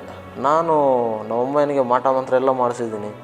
ನಮ್ಮಮ್ಮನ ಕುಡಿಯೋದು ಬಿಡಿಸ್ಬೇಕು, ಮತ್ತು ನಮ್ಮಮ್ಮ ಯಾವುದೇ ಕಾರಣಕ್ಕೂ ನಾನು ಬೈಬಾರ್ದು ಅಂತೇಳಿ ನಮ್ಮಮ್ಮನ ಮಾಟ ಮಂತ್ರ ಎಲ್ಲ ಮಾಡಿಸ್ದೆ. ಅವೆಲ್ಲ ಎಲ್ಲಿ ಹೋದ್ರೂ ನಮಗೆ ಕುಡಿಯೋದು ಹೋಗಿಲ್ಲ, ಮಾಟ ಮಂತ್ರದಿಂದ ಏನೂ ಹೋಗಿಲ್ಲ. ಮತ್ತು ನಮ್ಮಮ್ಮ ಏನನ್ನ ಬೈಯೋಕ್ಕೆ ಸ್ಟಾರ್ಟ್ ಮಾಡಿದ್ರೆ ರಾತ್ರಿ 2 ಗಂಟೆ ಆದ್ರೂ ಬಿಡ್ತಿರ್ಲಿಲ್ಲ. ನಮ್ಮ ಏರಿಯಾದಲ್ಲೆಲ್ಲ ಸುಮ್ಮನೆ ಗಲಾಟೆ ಹಂಗಾಗಿತ್ತು. ಇನ್ನೂ ಒಂದು ಕಾರಣ ಏನಂದರೆ, ನಾವು ಬಂದುಬಿಟ್ಟು ನಾನು ಎಕ್ಸಾಮ್ ಬರೆಯೋಕೆ ಆಂಧ್ರಕ್ಕೆ ಹೋಗಿದ್ದು ನಮ್ಮ ಅಣ್ಣನ ಹತ್ರ ಕಿತ್ತಾಡ್ಬಿಟ್ಟು 6 ತಿಂಗಳಾಗಿದ್ರೂ ನಮ್ಮ ಅಣ್ಣ ಎಲ್ಲಿದ್ದಾರೆ ಅಂತ ಹೇಳ್ಬಿಟ್ಟು ಗೊತ್ತಾಗಿಲ್ಲ. ಹಂಗೆ ಕಣ್ಣು ಕಾಣ್ದಂಗೆ ಹೋಗ್ಬಿಟ್ರು. ಅದು ನನ್ನ ನಂಬಿಕೆ, ನಮ್ಮ ಅಣ್ಣ ಬರ್ತಾನಂತ. ನಮ್ಮಮ್ಮ ಇನ್ನು ಅವನು ಇಲ್ಲ ಅಂತ ಹೇಳಿ ನಮ್ಮಮ್ಮ ಕೊರಗಿ ಮತ್ತು ಕುಡಿಯೋದು, ಮಣ್ಣು ತಿನ್ನೋದು, ಕಲ್ಲು ತಿನ್ನೋದು, ಮತ್ತು ದುರಾತ್ಮವ್ಯಾರು ಬಂದು ಭಾಳ ಇದಾಗ್ಬಿಟ್ಟಿದ್ರು, ಭಾಳ ವೀಕ್ನೆಸ್ ಆಗಿಬಿಟ್ಟಿದ್ರು.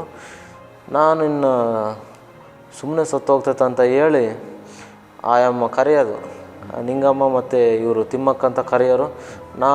ಇವ್ರ ಸವಾಸನೆ ಬೇಡಪ್ಪ ಅಂತ ಹೇಳಿ ಅವ್ರು ಯಾವುದೋ ಒಂದು ಕೂಟ ಐತೆ ಬರ್ರಿ ಅಂತಂದೇಳಿ ಸ್ಟೀಫನ್ ರಾಜ್ ಅಂತಂದು ಚೆನ್ನೈಯಿಂದ ಒಬ್ಬರು ಪಾಸ್ಟ್ರು ಬರ್ತಾರೆ, ಬರ್ರಿ ಅಂತ ಕರೆದ್ರು. ನಾನು ಅವತ್ತಿನ ದಿನ ನಮ್ಮಮ್ಮ ಕಳಿಸ್ದೆ. ನಮ್ಮಮ್ಮ ಅವತ್ತು ಹೋಗಿದ್ದ ದಿನದಿಂದನೂ ಕುಡಿಯೋದೆಲ್ಲ ಬಿಟ್ಬಿಟ್ರು. ಮತ್ತು ಅವತ್ತಿಗೆ ಭಾಳ ಚೆನ್ನಾಗಿದ್ರು. ಇನ್ನೊಂದು ಪ್ರೇಯರ್ಗೆ ಹೋದರು, ಚೆನ್ನಾಗಿದ್ರು. ಹಂಗೆ ಚೆನ್ನಾಗಿದ್ದವರು ಮತ್ತೆ ವಾಪಸ್ ಬಂದರು. ಆ ಪ್ರೇಯರೆಲ್ಲ ಮುಗಿಸ್ಕೊಂಡು ವಾಪಸ್ ಬಂದರು. ಡೈಲಿ ಕುಡಿಯೋ ಅಂಗಡಿ ರೋಡ್ನಲ್ಲೇ ನಾವು ಅಡ್ಡಾಡಬೇಕು. ಅವ್ರು ಯಾಕಮ್ಮ ಕುಡಿಯೋ ಬರ್ತಿಲ್ಲ, ಏನಮ್ಮ ಹಂಗೆ ಅಂತ ಕೇಳಿದ್ರು. ನಮ್ಮಮ್ಮ ಇಲ್ಲ, ನಾವು ಚರ್ಚಿಗೆ ಹೋಗ್ತಿದ್ವಿ, ನಂಗೆ ಕುಡಿಯೋಕೆ ಮನ್ಸಿಗೆ ಬರ್ತಿಲ್ಲ ಅಂತಂದೇಳಿ ಅವರೆಲ್ಲ ಇಲ್ಲಮ್ಮ, ಅದು ಇಂಗ್ಲೀಷ್ ದೇವರು, ಅವ್ರ ಜನ ಹೆಚ್ಚಿಸ್ಕೊಳ್ಳೋದಕ್ಕೋಸ್ಕರ ಹಂಗೆ ಮಾಡ್ತಾರಂತ ಹೇಳಿ ಅವರೆಲ್ಲ ಮತ್ತೆ ತಲೆ ಕೆಡಿಸಿ ನಮ್ಮಮ್ಮ ಮತ್ತೆ 1 ವಾರ ಕುಡಿತು. ನಾನು ಹೇಳಿದೆ, ನೋಡಮ್ಮ, ನೀನು ಸತ್ರು ಚರ್ಚ್ನಾಗೆ ಸಾಯ್ಬೇಕು, ಬದುಕಿದ್ರು ಚರ್ಚ್ನಾಗೆ ಸಾಯ್ಬೇಕು, ನೀನು ಚರ್ಚ್ ಬಿಡೋಂಗಿಲ್ಲ. ನೀನು ಚರ್ಚಿಗೆ ಹೋಗಲ್ಲ ಅಂದರೆ ಅವ್ರ ಹತ್ರ ಕುಡುಕ್ರ ಅಂಗಡಿ ಹತ್ರ ಹೋಗಿ ನಾನು ಗಲಾಟೆ ಮಾಡ್ತೀನಿ ನೋಡು ಅಂತಂದೇಳಿ ಅವತ್ತು ಚರ್ಚಿಗೆ ಕಳಿಸ್ದೆ. ಇನ್ನೊಂದು ಭಾನುವಾರದಲ್ಲಿ ಚರ್ಚಿಗೆ ಕಳಿಸ್ದೆ. ಅವತ್ತಿನಿಂದ ಒಂದು ಡ್ರಾಪ್ಸ್ ಇದುವರೆಗೂ ಮುಟ್ಟಿಲ್ಲ. ನೀವು ಹೋಗಿಲ್ಲ? ನೀವು ಚರ್ಚಿಗೆ ಹೋಗಿಲ್ಲ? ನಾನು ಚರ್ಚಿಗೆ ಹೋಗಿಲ್ಲ. ಅಮ್ಮನ ಮಾತ್ರ ಕಳಿಸ್ದೆ. ಎಷ್ಟು ವರ್ಷ ಆಯಿತು ಇದಾಗಿ? 3-4 ವರ್ಷದ್ದು. 4 ವರ್ಷ ಆಯಿತು. ಈ 4 ವರ್ಷದ ನಂತರ ನಿಮ್ಮ ಅಮ್ಮ ಕುಡಿಯಲೇ ಇಲ್ಲ? ನಮ್ಮಮ್ಮ ಕುಡಿಲೇ ಇಲ್ಲ. ಮತ್ತು ಅದು ನಮ್ಮಣ್ಣ ಹೋಗಿದ್ರಲ್ಲ, ಅವತ್ತು ನಮ್ಮಮ್ಮ ಯಾವಾಗ ಪರಿಪೂರ್ಣವಾಗಿ ಕುಡಿಯೋದು ಬಿಡ್ತು ಅವತ್ತೇ ಚರ್ಚಲ್ಲಿ ನಿಮ್ಮ ಸಮಸ್ಯೆಗಳಿಗೋಸ್ಕರ ಏನನ್ನ ಇದ್ದರೆ ಕೊಡ್ರಿ ಅಂತಂದೇಳಿ ಹೇಳಿದಾಗ ನಮ್ಮಮ್ಮ ಹಿಂಗೆ ನಮ್ಮ ಮಗ ಇಲ್ಲ, 6 ತಿಂಗಳಾಗೈತೆ ಹೋಗಿ ಅಂತಂದು ಹೇಳಿದಾಗ ಚರ್ಚಲ್ಲಿ ಎಲ್ಲರೂ ಅವ್ರಿಗೋಸ್ಕರ ನಮ್ಮ ಅಣ್ಣಂಗೋಸ್ಕರ ಪ್ರೇಯರ್ ಮಾಡಿದಾಗ 6 ತಿಂಗಳಿಂದ ಫೋನ್ ಕಾಂಟ್ಯಾಕ್ಟ್ ಮಾಡ್ತಿದ್ದೀನಿ, ಒಂದಿನನೂ ಫೋನ್ ಕನೆಕ್ಟ್ ಆಗಂಗಿಲ್ಲ. ಆದರೆ ಅವತ್ತಿನ ದಿನವೇ ನಮ್ಮಮ್ಮ ಪ್ರೇಯರ್ ಮಾಡಿಸಿ ಬಂದೈತೆ, ನನಗೆ ಗೊತ್ತಿಲ್ಲ. ನಿಮ್ಮ ಅಣ್ಣ ಎಲ್ಲೋದಂತ ನಿಂಗೆ ಸ್ವಲ್ಪನೂ ಜವಾಬ್ದಾರಿ ಇಲ್ಲಲ್ಲ ಅಂತ ಬೈತು. ಈ ಅಮ್ಮನ ಏನಪ್ಪ ಇಂಥ ಒಂದು ತಲೆನೋವು ಅಂತಂದೇಳಿ ಅವತ್ತು ಫೋನ್ ಮಾಡಿದೆ. ಅವತ್ತಿಂಥ ಜಾಗದಲ್ಲಿದ್ದಾನಂತ ಗೊತ್ತಾಯಿತು. ಆಂಧ್ರದಲ್ಲಿ ಖಮ್ಮಮ್ಮಲ್ಲಿದ್ದಾನಂತ ಗೊತ್ತಾಯಿತು. ಆವಾಗ ಗಾರೆ ಕೆಲಸ ಮಾಡ್ತಾನಂತ ಗೊತ್ತಾಯಿತು. ಮತ್ತು ಇನ್ನೊಂದು ವಾರದಲ್ಲಿ ನಮ್ಮಮ್ಮ ಚರ್ಚಿಗೆ ಹೋಗಿ ಹಿಂಗೆ ನಮ್ಮ ಮಗ ಇದ್ದಾನಂತ ಸಾಕ್ಷಿ ಹೇಳಿ ಮತ್ತು ಹಿಂಗೆ ಗಾರೆ ಕೆಲಸ ಮಾಡ್ತಾನೆ, ಅವ್ನು ಚೆನ್ನಾಗಿ ಓದಿರೋನು, ಇಂಜಿನಿಯರ್ ಆಗಬೇಕಾಗಿದ್ದವನು ಅಂತ ಹೇಳಿ ಒಂದು ಗೌರ್ಮೆಂಟ್ ಕೆಲಸ ಸಿಗಬೇಕು ದೇವ್ರಂತ ಎಲ್ಲರ ಹತ್ರ. ಏನು ಓದಿದ್ದವ? ನಮ್ಮಣ್ಣ 2nd ಇಯರ್ ಓದಿದ್ರು. ಆದರೆ ಒಳ್ಳೆ ಮೈಂಡ್, ಒಳ್ಳೆ ಎಜುಕೇಟೆಡ್, ಅಂದರೆ ಎಲ್ಲದರಲ್ಲೂ ಫಾಸ್ಟ್ ಇದ್ದರು ಓದೋದ್ರಲ್ಲಿ. ಹಂಗಾಗಿ ಇಲ್ಲ, ಏನು ಕೆಲಸ ಸಿಗ್ಬೇಕು ದೇವ್ರು ಅಂತೇಳಿ ಚರ್ಚಲ್ಲಿ ಎಲ್ಲರ ಹತ್ರ ಹೇಳಿಸಿ ಒಂದು ಪ್ರೇಯರ್ ಮಾಡಿಸಿದಾಗ ನಮ್ಮಣ್ಣನ 1 ತಿಂಗಳಾದಮೇಲೆ ಒಂದು ಪೋಸ್ಟ್ ಮಾಸ್ಟರ್ ಕೆಲಸ ಅಪ್ಲೈ ಆಗೈತೆ, ಅದಕ್ಕೆ ಹಾಕ್ಕೊಳ್ರಿ ಅಂತ ಹೇಳಿ ನಮ್ಮ ಅಣ್ಣಗೆ ಫೋನ್ ಮಾಡಿ ಹೇಳಿದ್ರು. ಇವಾಗ ಕೆಲಸ ಸಿಕ್ಕೈತೆ ದೇವ್ರ ಕೃಪೆಯಿಂದ. ನಮ್ಮ ಅಣ್ಣ ಪೋಸ್ಟ್ ಮಾಸ್ಟರ್ ಆಗಿ ಇಲ್ಲೇ ಶಿರಾದ ಹತ್ರ ಆಂಧ್ರದ ಬಾರ್ಡ್ರು, ಆಂಧ್ರದಲ್ಲಿ ಕೆಲಸ ಮಾಡ್ತಾಯಿದ್ದಾರೆ. ಭಾಳ ಚೆನ್ನಾಗಿದ್ದಾರೆ. ಈಗ ನಿಮ್ಮ ಅಮ್ಮ ಚರ್ಚಿಗೆ ಹೋಗ್ಲಿಕ್ಕೆ ಪ್ರಾರಂಭ ಮಾಡಿದರು. ಇದರಲ್ಲೆಲ್ಲ ಕುಡಿಕದಿಂದ ಬಿಡುಗಡೆ ಆಯಿತು, ಎಲ್ಲದರಿಂದ ಬಿಡುಗಡೆ ಆಯಿತು. ದುರಾತ್ಮ ಇತ್ತಲ್ಲ? ದುರಾತ್ಮ ನಮ್ಮಮ್ಮ ಚರ್ಚಿಗೆ ಹೋಗಿದ ತಕ್ಷಣ ಅವತ್ತಕ್ಕಿಲ್ಲ ದುರಾತ್ಮ ಒಂದಿನೂ ಬಂದಿಲ್ಲ. ಮತ್ತು ಮಣ್ಣು ತಿನ್ನೋದಿಲ್ಲ, ಕಲ್ಲು ತಿನ್ನೋದಿಲ್ಲ, ಏನಿಲ್ಲ, ಕುಡಿಯೋದಿಲ್ಲ, ಏನಿಲ್ಲ. ಎಲ್ಲ ಬಿಟ್ಟೋಯ್ತು. ಅದು ಆದ ನಂತರ ನೀವು ಹೇಗೆ ನಂಬಿದ್ರಿ? ನಾವು ಹೇಗೆ ನಂಬಿದ್ವಿ ಅಂದರೆ, ನಮ್ಮಮ್ಮವರು ಚರ್ಚಿಗೆ ಹೋಗ್ತಾಯಿದ್ರು, ಆದರೆ ನಾನು ಚರ್ಚಿಗೆ ಹೋಗ್ತಿರ್ಲಿಲ್ಲ. ನಾನು ಟೈಲರಿಂಗ್ ಮಾಡ್ತಿದ್ದೆ. ಅಲ್ಲೆಲ್ಲ ಕುಡಿಯೋದು ಮತ್ತು ಎಲ್ಲ ಕೆಟ್ಟ ಫಿಲಮ್ ಎಲ್ಲ ನೋಡೋದು. ಅಮ್ಮ ನಿಮಗೆ ಚೇಂಜ್ ಆದದ್ದು ಕೂಡ ನೋಡಿ ಮತ್ತೆ ಕೂಡ ಹಾಗೆ ಮಾಡ್ತಿದ್ರ ನೀವು? ನನಗೆಲ್ಲ ನಾನು ಅಮ್ಮನ ಜೊತೆ ಸುಮ್ಮನೆ ನಾನು ಅಂಗಡಿಗೆ ಹೋಗ್ತಿದ್ದೆ. ಅಮ್ಮನ ಜೊತೆ ಸಾಯಂಕಾಲ ಬಂದು ಇಲ್ಲ ಬೆಳಗ್ಗೆವರೆಗೆ ಇರ್ತಿದ್ದೆ. ಇನ್ನು ಮಿಕ್ಕಿದ ಟೈಮೆಲ್ಲ ನಾನು ಹೊರಗಡೆನೆ. ಆ ಹೊರಗಡೆ ನಮ್ಮ ಅಂಗಡಿಯಲ್ಲಿ ನಮ್ಮ ಓನರ್ ತಮ್ಮ ಇದ್ದರು. ಅವರಂದರೆ ಓನರ್ ಹತ್ಲಾಗ ಹೋಗ್ತಿದ್ದಂಗೆ ಓನರ್ ತಮ್ಮ ನಾನು ಒಂದಾಗಿ ಕುಡಿಯೋದು, ಡ್ರಿಂಕ್ಸ್ ಎಲ್ಲ ತರೋದು, ಕುಡಿಯೋದು ಹಂಗೆಲ್ಲ ಇದ್ವಿ. ಆದರೆ ಓನರ್ ತಮ್ಮ ಅವರು ಫುಲ್ ನಾವು ಕ್ಲೋಸ್ ಆಗಿದ್ವಿ, ಹಂಗಾಗಿ ಇಬ್ಬರು ಅದೇ ಇದರಲ್ಲಿದ್ವಿ. ಆದರೆ ನಾನೆಲ್ಲ ಕೆಟ್ಟ ಫಿಲಮ್ ಎಲ್ಲ ನೋಡ್ಕೊಂಡು ಕೆಟ್ಟ ಯೋಚನೆಗಳು, ಹಂಗೆ ಮಾಡಬೇಕು ಹಿಂಗೆ ಮಾಡ್ಬೇಕಂತ ಒಂದು ಇದರಲ್ಲಿದ್ದೆ. ಆದರೆ ನಮ್ಮಮ್ಮರು ನನ್ನ ಚರ್ಚಿಗೆ ಕರೆದ್ರೆ, ಅಮ್ಮ ನೀನು ಹೋಗ್ತಿದೆಯಲ್ಲ, ನೀನು ಚೆನ್ನಾಗಿದ್ದೆ ತಾನೆ, ನೀನು ಹೋಗಿ, ನನಗೆ ಬೇಕಾಗಿಲ್ಲ. ನನಗೆ ನಮ್ಮ ದೇವ್ರು ಐತೆ, ನಮ್ಮ ಮನೆ ದೇವ್ರು ಐತೆ, ನಾನು ನಂಬಿರುವಂಥ ಗಂಡು ದೇವರುಗಳು ಹೆಣ್ಣು ದೇವರುಗಳಿದ್ದಾವೆ, ಅವು ನನಗೆ ಸಾಕಮ್ಮ, ನೀನು ಹೋಗ್ತಿದ್ದೆ, ನೀನೊಂದು ಚೆನ್ನಾಗಿರಮ್ಮ, ನನಗೇನು ಬೇಡ, ನಾನು ಚೆನ್ನಾಗಿರ್ತೀನಿ ಅಂತ ಹೇಳಿದೆ. ನಮ್ಮಮ್ಮ ಒಂದು ಆಟ ಹಿಡ್ಕೊಂಡ್ರು, ನೀನು ಚರ್ಚಿಗೆ ಹೋದರೆ ನಾನು ಚರ್ಚಿಗೆ ಹೋಗ್ತೀನಿ, ನೀನು ಚರ್ಚಿಗೆ ಬಂದ್ರೇ ನಾನು ಚರ್ಚಿಗೆ ಹೋಗೋದು, ಇಲ್ಲಾಂದ್ರೆ ನಾನು ಚರ್ಚಿಗೆ ಹೋಗಲ್ಲ ಅಂತ ನಮ್ಮಮ್ಮ ಆಟ ಹಿಡಿದ್ರು. ನಾನು ಚರ್ಚಿಗೆ ಹೋಗಲಿಲ್ಲ ಅಂದರೆ ನಮ್ಮಮ್ಮ ಎಲ್ಲಿ ಕುಡಿಯೋದು ಸ್ಟಾರ್ಟ್ ಮಾಡುತ್ತೋ, ಮತ್ತು ಎಲ್ಲಿ ಜಗಳ ಸ್ಟಾರ್ಟ್ ಮಾಡುತ್ತೋ, ಎಲ್ಲಿ ಮಣ್ಣು ತಿನ್ನೋದೆಲ್ಲ ಸ್ಟಾರ್ಟ್ ಆಗುತ್ತೆ ಅಂತ ಹೇಳಿ ಆ ಒಂದು ಭಯಕ್ಕೆ ಹೋದೆ. ನಾನು ಏನು ಸುಮ್ಮನೆ ಚರ್ಚಿಗೆ ಹೋದ್ರೂ ಏನು ಬೇಕೋ ಬೇಡ ಅಷ್ಟೇ. ಅವ್ರು ವಾಕ್ಯ ಹೇಳ್ತಾರೆ, ನನಗೆ ವಾಕ್ಯದ ಮೇಲೆ ಏನು ಗಮನ ಇಲ್ಲ, ವಾಕ್ಯ ನನಗೇನು ಗೊತ್ತಾಗಲ್ಲ. ನಾನು ಸುಮ್ಮನೆ ಹೋಗ್ತಿದ್ದೆ. ನಾನು ಒಂದು ಪೇಪರ್ ತಗೊಂಡು ನಾನೇನು ಒಂದು ಆಫೀಸರ್ ಥರ ಹೋಗ್ತಿದ್ದೆ. ಅವರೆಲ್ಲ ವಾಕ್ಯ ಆರಾಧನೆ ಮಾಡ್ತಾರೆ. ನನ್ನ ಬುಕ್ ಬರೋದು ಆಂಧ್ರದಲ್ಲಿ ಸಾಕ್ಷಿ ಬುಕ್ ಅಂತ ಪೇಪರಲ್ಲಿ ಬರುತ್ತೆ, ಸಂಡೇ ಬುಕ್ಕು. ಆ ಬುಕ್ ಓದ್ಕೊಂಡು ಚರ್ಚಲ್ಲೇ ಇರ್ತಿದ್ದೆ. ಹಂಗೆ ಓದೆ ಆದರೆ ನನಗೇನು ಅನ್ನಿಸ್ಲಿಲ್ಲ. ಮತ್ತು ಒಂದಿನ ಅನ್ನಿಸ್ತು, ಇಷ್ಟು ದಿನ ಇವೆಲ್ಲ ಪೂಜೆ ಮಾಡಿದ್ವಿ, ಇಷ್ಟು ದಿನ ಎಲ್ಲ ಭಕ್ತಿ ಮಾಡಿದ್ವಿ. ನಮ್ಮಮ್ಮ ನಮ್ಮ ಮನೆಯಲ್ಲಿ ಸೋಮವಾರ, ಮಂಗಳವಾರ, ಗುರುವಾರ, ಶುಕ್ರವಾರ, ಶನಿವಾರ ಇಷ್ಟು ವಾರನೂ ಪೂಜೆ ಮಾಡ್ತಿದ್ವಿ. ಆದರೆ ಯಾವ ದೇವರು ನಮ್ಮನ್ನು ಬಿಡುಗಡೆ ಮಾಡಿಲ್ಲ.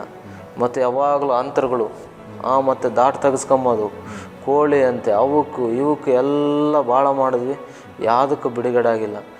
ಆದರೂ ಇವ್ರು ಯಾರೋ ಗೊತ್ತಿಲ್ಲ ಏನೋ ನಮ್ಮಮ್ಮನ ಬಿಡುಗಡೆ ಕೊಟ್ರಲ್ಲ, ಇವರೇ ನಾವು ಒಂದು ಇದಂತ ಹೇಳಿ ನಮ್ಮ ಮನೆಗೆ ಇದ್ವು ಎಲ್ಲ ಇವು ನಮ್ಗೆ ಅವಶ್ಯಕತೆ ಇಲ್ಲ ಅಂತ ಹೇಳಿ ಅವೆಲ್ಲ ತಗೊಂಡೋಗ್ರಂತ ಅವ್ರಿಗೆ ಚರ್ಚ್ನವ್ರಿಗೆ ಹೇಳಿದೆ. ಅವ್ರು ಬಂದು ಎಲ್ಲ ತಗೊಂಡೋದ್ರು. ಮತ್ತು ಅವತ್ತಿಗಿಲ್ಗೂ ನಮ್ಮಮ್ಮ ಪ್ರೇಯರ್ ಮಾಡೋದು, ನನಗೇನು ಪ್ರೇಯರ್ ಮಾಡೋಕ್ಕೆ ಬರ್ತಿಲ್ಲ, ನಾನು ಸುಮ್ಮನೆ ಇರ್ತಿದ್ದೆ. ಒಂದು ದಿವಸ ನನಗೆ ಭಾಳ ಚೆನ್ನಾಗಿಲ್ದಂಗೆ ಆಗ್ಬಿಡ್ತು. ನಾನು ಚರ್ಚಿಗೆ ಹೋಗ್ತಿದ್ದೆ, ನಾನು ಕೆಲ್ಸಕ್ಕೆ ಹೋಗಿದ್ದೆ ಅವ್ರ ಜೊತೆಯಲ್ಲಿ ಕೆಲ್ಸಕ್ಕೆ ಹೋಗಿದ್ರೆ ಅವರೆಲ್ಲ ನನಗೆ ಹೇಳಿದ್ರು, ಅಲ್ಲಪ್ಪ ಚರ್ಚಿಗೆ ಹೋಗ್ತೀಯ, ಯೇಸ್ವಾಮಿ ನಿನ್ನ ದೇವರು ದೊಡ್ಡ ದೇವ್ರು ಅಂತ ಹೇಳ್ತೀಯ, ನಿನ್ನ ಚೆನ್ನಾಗಿಲ್ವಲ್ಲ, ಚೆನ್ನಾಗಿ ಮಾಡೋಕ್ಕೆ ಹೇಳಿ ಇವಾಗ ಅಂದರು. ಆದ್ರೆ ನನಗೆ ಹೆಂಗೆ ಪ್ರೇಯರ್ ಮಾಡ್ಬೇಕಂತ ಗೊತ್ತಿಲ್ಲ. ಆದರೆ ನಾನು ಪ್ರೇಯರ್ ಮಾಡಿದೆ, ಏಸಪ್ಪ ಇವ್ರ ಮುಂದೆ ನನ್ನ ಅವಮಾನ ಪಡಿಸ್ಬೇಡ, ನನಗೆ ಚೆನ್ನಾಗಾಗಲಿ ದೇವ್ರು ಅಂತ ಪ್ರೇಯರ್ ಮಾಡಿದೆ. ಹೇಳಿದ ತಕ್ಷಣ ಜ್ವರ, ತಲೆನೋವು, ಸುಸ್ತು ಎಲ್ಲ ಬಿಟ್ಟೋಯ್ತು. ಆದರೆ ನಾನು ವಾಪಸ್ ಬರಬೇಕಾಗಿತ್ತು. ಮತ್ತು ಅವ್ರ ಜೊತೆನೇ ಕೆಲಸ ಮಾಡಿದೆ. ಆ ಒಂದು ಗೊಬ್ಬರ ತುಂಬೋಕೆ ಹೋಗಿದ್ವಿ, ಅದೆಲ್ಲ ಗೊಬ್ಬರ ತುಂಬಿ ಮತ್ತು ಮೈ ಹಂಗೆ ಇದಾಗಿ ನಾನು ಸಾಯ್ತೀನೋ ಬದುಕ್ತೀನೋ ಅನ್ನೋ ಒಂದು ಇದ್ರ ಮೇಲೆ ನನಗೆ ಹುಷಾರಿಲ್ಲ. ಲಾರಿಯಲ್ಲಿ ಹಾಕ್ಕೊಬಂದು ಅಲ್ಲಿಂದ ಮತ್ತು ಆಟೋದಲ್ಲಿ ಹಾಕ್ಕೊಬಂದು ಕಳಿಸಿದೆವು. ನಾವು ಆಸ್ಪತ್ರೆಗೆ ಹೋಗಿಲ್ಲ, ಮಾತ್ರೆ ನುಂಗಿಲ್ಲ. ನಮ್ಮಮ್ಮ ಒಂದು ಪ್ರೇಯರ್ ಮಾಡಿದ್ರು, ಏಸಪ್ಪ ನನ್ನ ಮಗನಿಗೆ ಇವಾಗಲೇ ಚೆನ್ನಾಗಾಗಬೇಕು ಅಂತ ಹೇಳಿ ಪ್ರೇಯರ್ ಮಾಡಿದ್ರು. ಪ್ರೇಯರ್ ಮಾಡಿ ನೀರು ಕೊಟ್ಟರು. ಅದು ಕುಡಿದಿದ್ದ ತಕ್ಷಣ ಮತ್ತು ಪ್ರೇಯರ್ ಮಾಡಿದ್ರು, ನನ್ನ ಮಗ ಆರಾಮಾಗಿ ನಿದ್ದೆ ಮಾಡ್ಬೋದು ದೇವ್ರು ಅಂತ ಪ್ರೇಯರ್ ಮಾಡಿದ್ರು. ನನ್ನ ಮಲಕ್ಕೊಂಡ ಜ್ವರ ಎತ್ಲಾಗೋಯ್ತು, ಸುಸ್ತು ಎತ್ಲಾಗೋಯ್ತು, ಏನು ಎತ್ಲಾಗೋಯ್ತು ಒಂದೂ ಗೊತ್ತಿಲ್ಲ. ಮತ್ತು ನಮ್ಮಮ್ಮರು ಭಾನುವಾರ ಸಾಕ್ಷಿ ಹೇಳಿದ್ರು. ಅವಾಗಲಿಗೂ ನನಗೆ ದೇವ್ರ ಮೇಲೆ ಸ್ವಲ್ಪ ನಂಬಿಕೆ ಬಂತು. ನಂಬಿಕೆ ಬಂದರೆ ಹೊಸ ವರ್ಷದಲ್ಲಿ ವಾಗ್ದಾನ ಕಾರ್ಡ್ ಅಂತ ತಗೊಂಡ್ರೆ ನಮ್ಮಮ್ಮ ನೀನು ತಗೋವಾಗ ಅಂತಂದು ಹೇಳ್ತು. ಅದು ನನಗೆ ಯೆಶಾಯ 41:10 ವಚನ ಬಂತು. ಆದರೂ ನಾನು ಅಲ್ಲ ಈ ಅಪ್ಪೇನು ಓಕೆ ನೀನಂತಿದ್ರೆ ಬೇಡ, ನಾನು ನಿನ್ನೊಂದಿಗೆ ದಿಗ್ಭ್ರಮಗೊಳ್ಳದಿರ ಅಂತ ಹೇಳಿದ್ದಾರೆ, ಓಕೆ ಎಲ್ಲ ಓಕೆ. ಆದರೆ ನಾನೇ ನಿನ್ನ ದೇವರು ಅಂತ ಹೇಳ್ತಾರಲ್ಲ, ನಮ್ಮ ದೇವರು ಆ ಹೆಣ್ಣು ದೇವರು ಐತೆ, ಈ ಹೆಣ್ಣು ದೇವರು ಐತೆ, ಆ ಗಂಡ ದೇವರು ಇದ್ದಾರೆ, ಅವರೆಲ್ಲ ದೇವ್ರುಗಳಲ್ಲೇನು ಪಾಪ ಈ ಅಪ್ಪ ಸಪ್ರೇಟಾದ ದೇವ್ರೇನು ಅಂತ ನಾನು ಹಂಗೆ ಅಂದ್ಕೊಂಡೆ. ಆದ್ರೆ ನನಗೆ ಯಾವಾಗಲೂ ಬರೀ ನಾನೇ ನಿನ್ನ ದೇವರು, ನಾನೇ ನಿನ್ನ ದೇವರು, ಅದೇ ಬರೋದು. ಯಾವುದೇ ಕಾರಣಕ್ಕೂ ಈ ದೇವ್ರು ನನ್ನ ದೇವರಾಗ ಸಾಧ್ಯ ಇಲ್ಲ ಅಂತ ನಾನು ಅಂದ್ಕೊಂಡೆ. ಹಂಗಾದ್ಮೇಲೆ ನಮ್ಮ ದೀಕ್ಷಾ ಸ್ನಾನ ತಗೊಳ್ತೀರಾ ಅಂತ ನಮ್ಮ ಚರ್ಚಲ್ಲಿ ಅನೌನ್ಸ್ಮೆಂಟ್ ಮಾಡಿದ್ರು. ನಮ್ಮಮ್ಮ ನಾನು ತಗೊಂತೀನಂದರು. ನಮ್ಮಮ್ಮವರೆಲ್ಲ ತಗೊಂಬೋಗಿಸಿದ್ದಾದರೂ ನನ್ನ ಕೇಳಿದ್ರು ಪಾಸ್ಟ್ರು, ನೀನು ತಗೊಳಪ್ಪ ಅಂತ. ಇಲ್ಲ ನಾನು ತಗೊಂಬಲ್ಲ, ನಮ್ಮ ದೇವ್ರುಗಳಿದ್ದಾವೆ ಅಂತಂದು ಹೇಳಿದೆ. ಆದರೂ ಒಂದು ವಾಕ್ಯ ಹೇಳಿದರು. ಓದುವ ಆ ಒಂದು ದೀಕ್ಷಾ ಸ್ನಾನ ತಗೊಂಬಂದಕ್ಕಿಂತ ಮುಂದಿನ ಹೋದ ವಾರದಲ್ಲಿ ಒಂದು ವಾಕ್ಯ ಹೇಳಿದರು, ನಿನ್ನ ಆತ್ಮ ಎಲ್ಲೋಗುತ್ತೆ ಅಂತ. ನನಗೆ ಇಡೀ ವಾರ ಆ ಒಂದು ಮಾತು ಬಿಟ್ಟು ಹೋಗಿಲ್ಲ.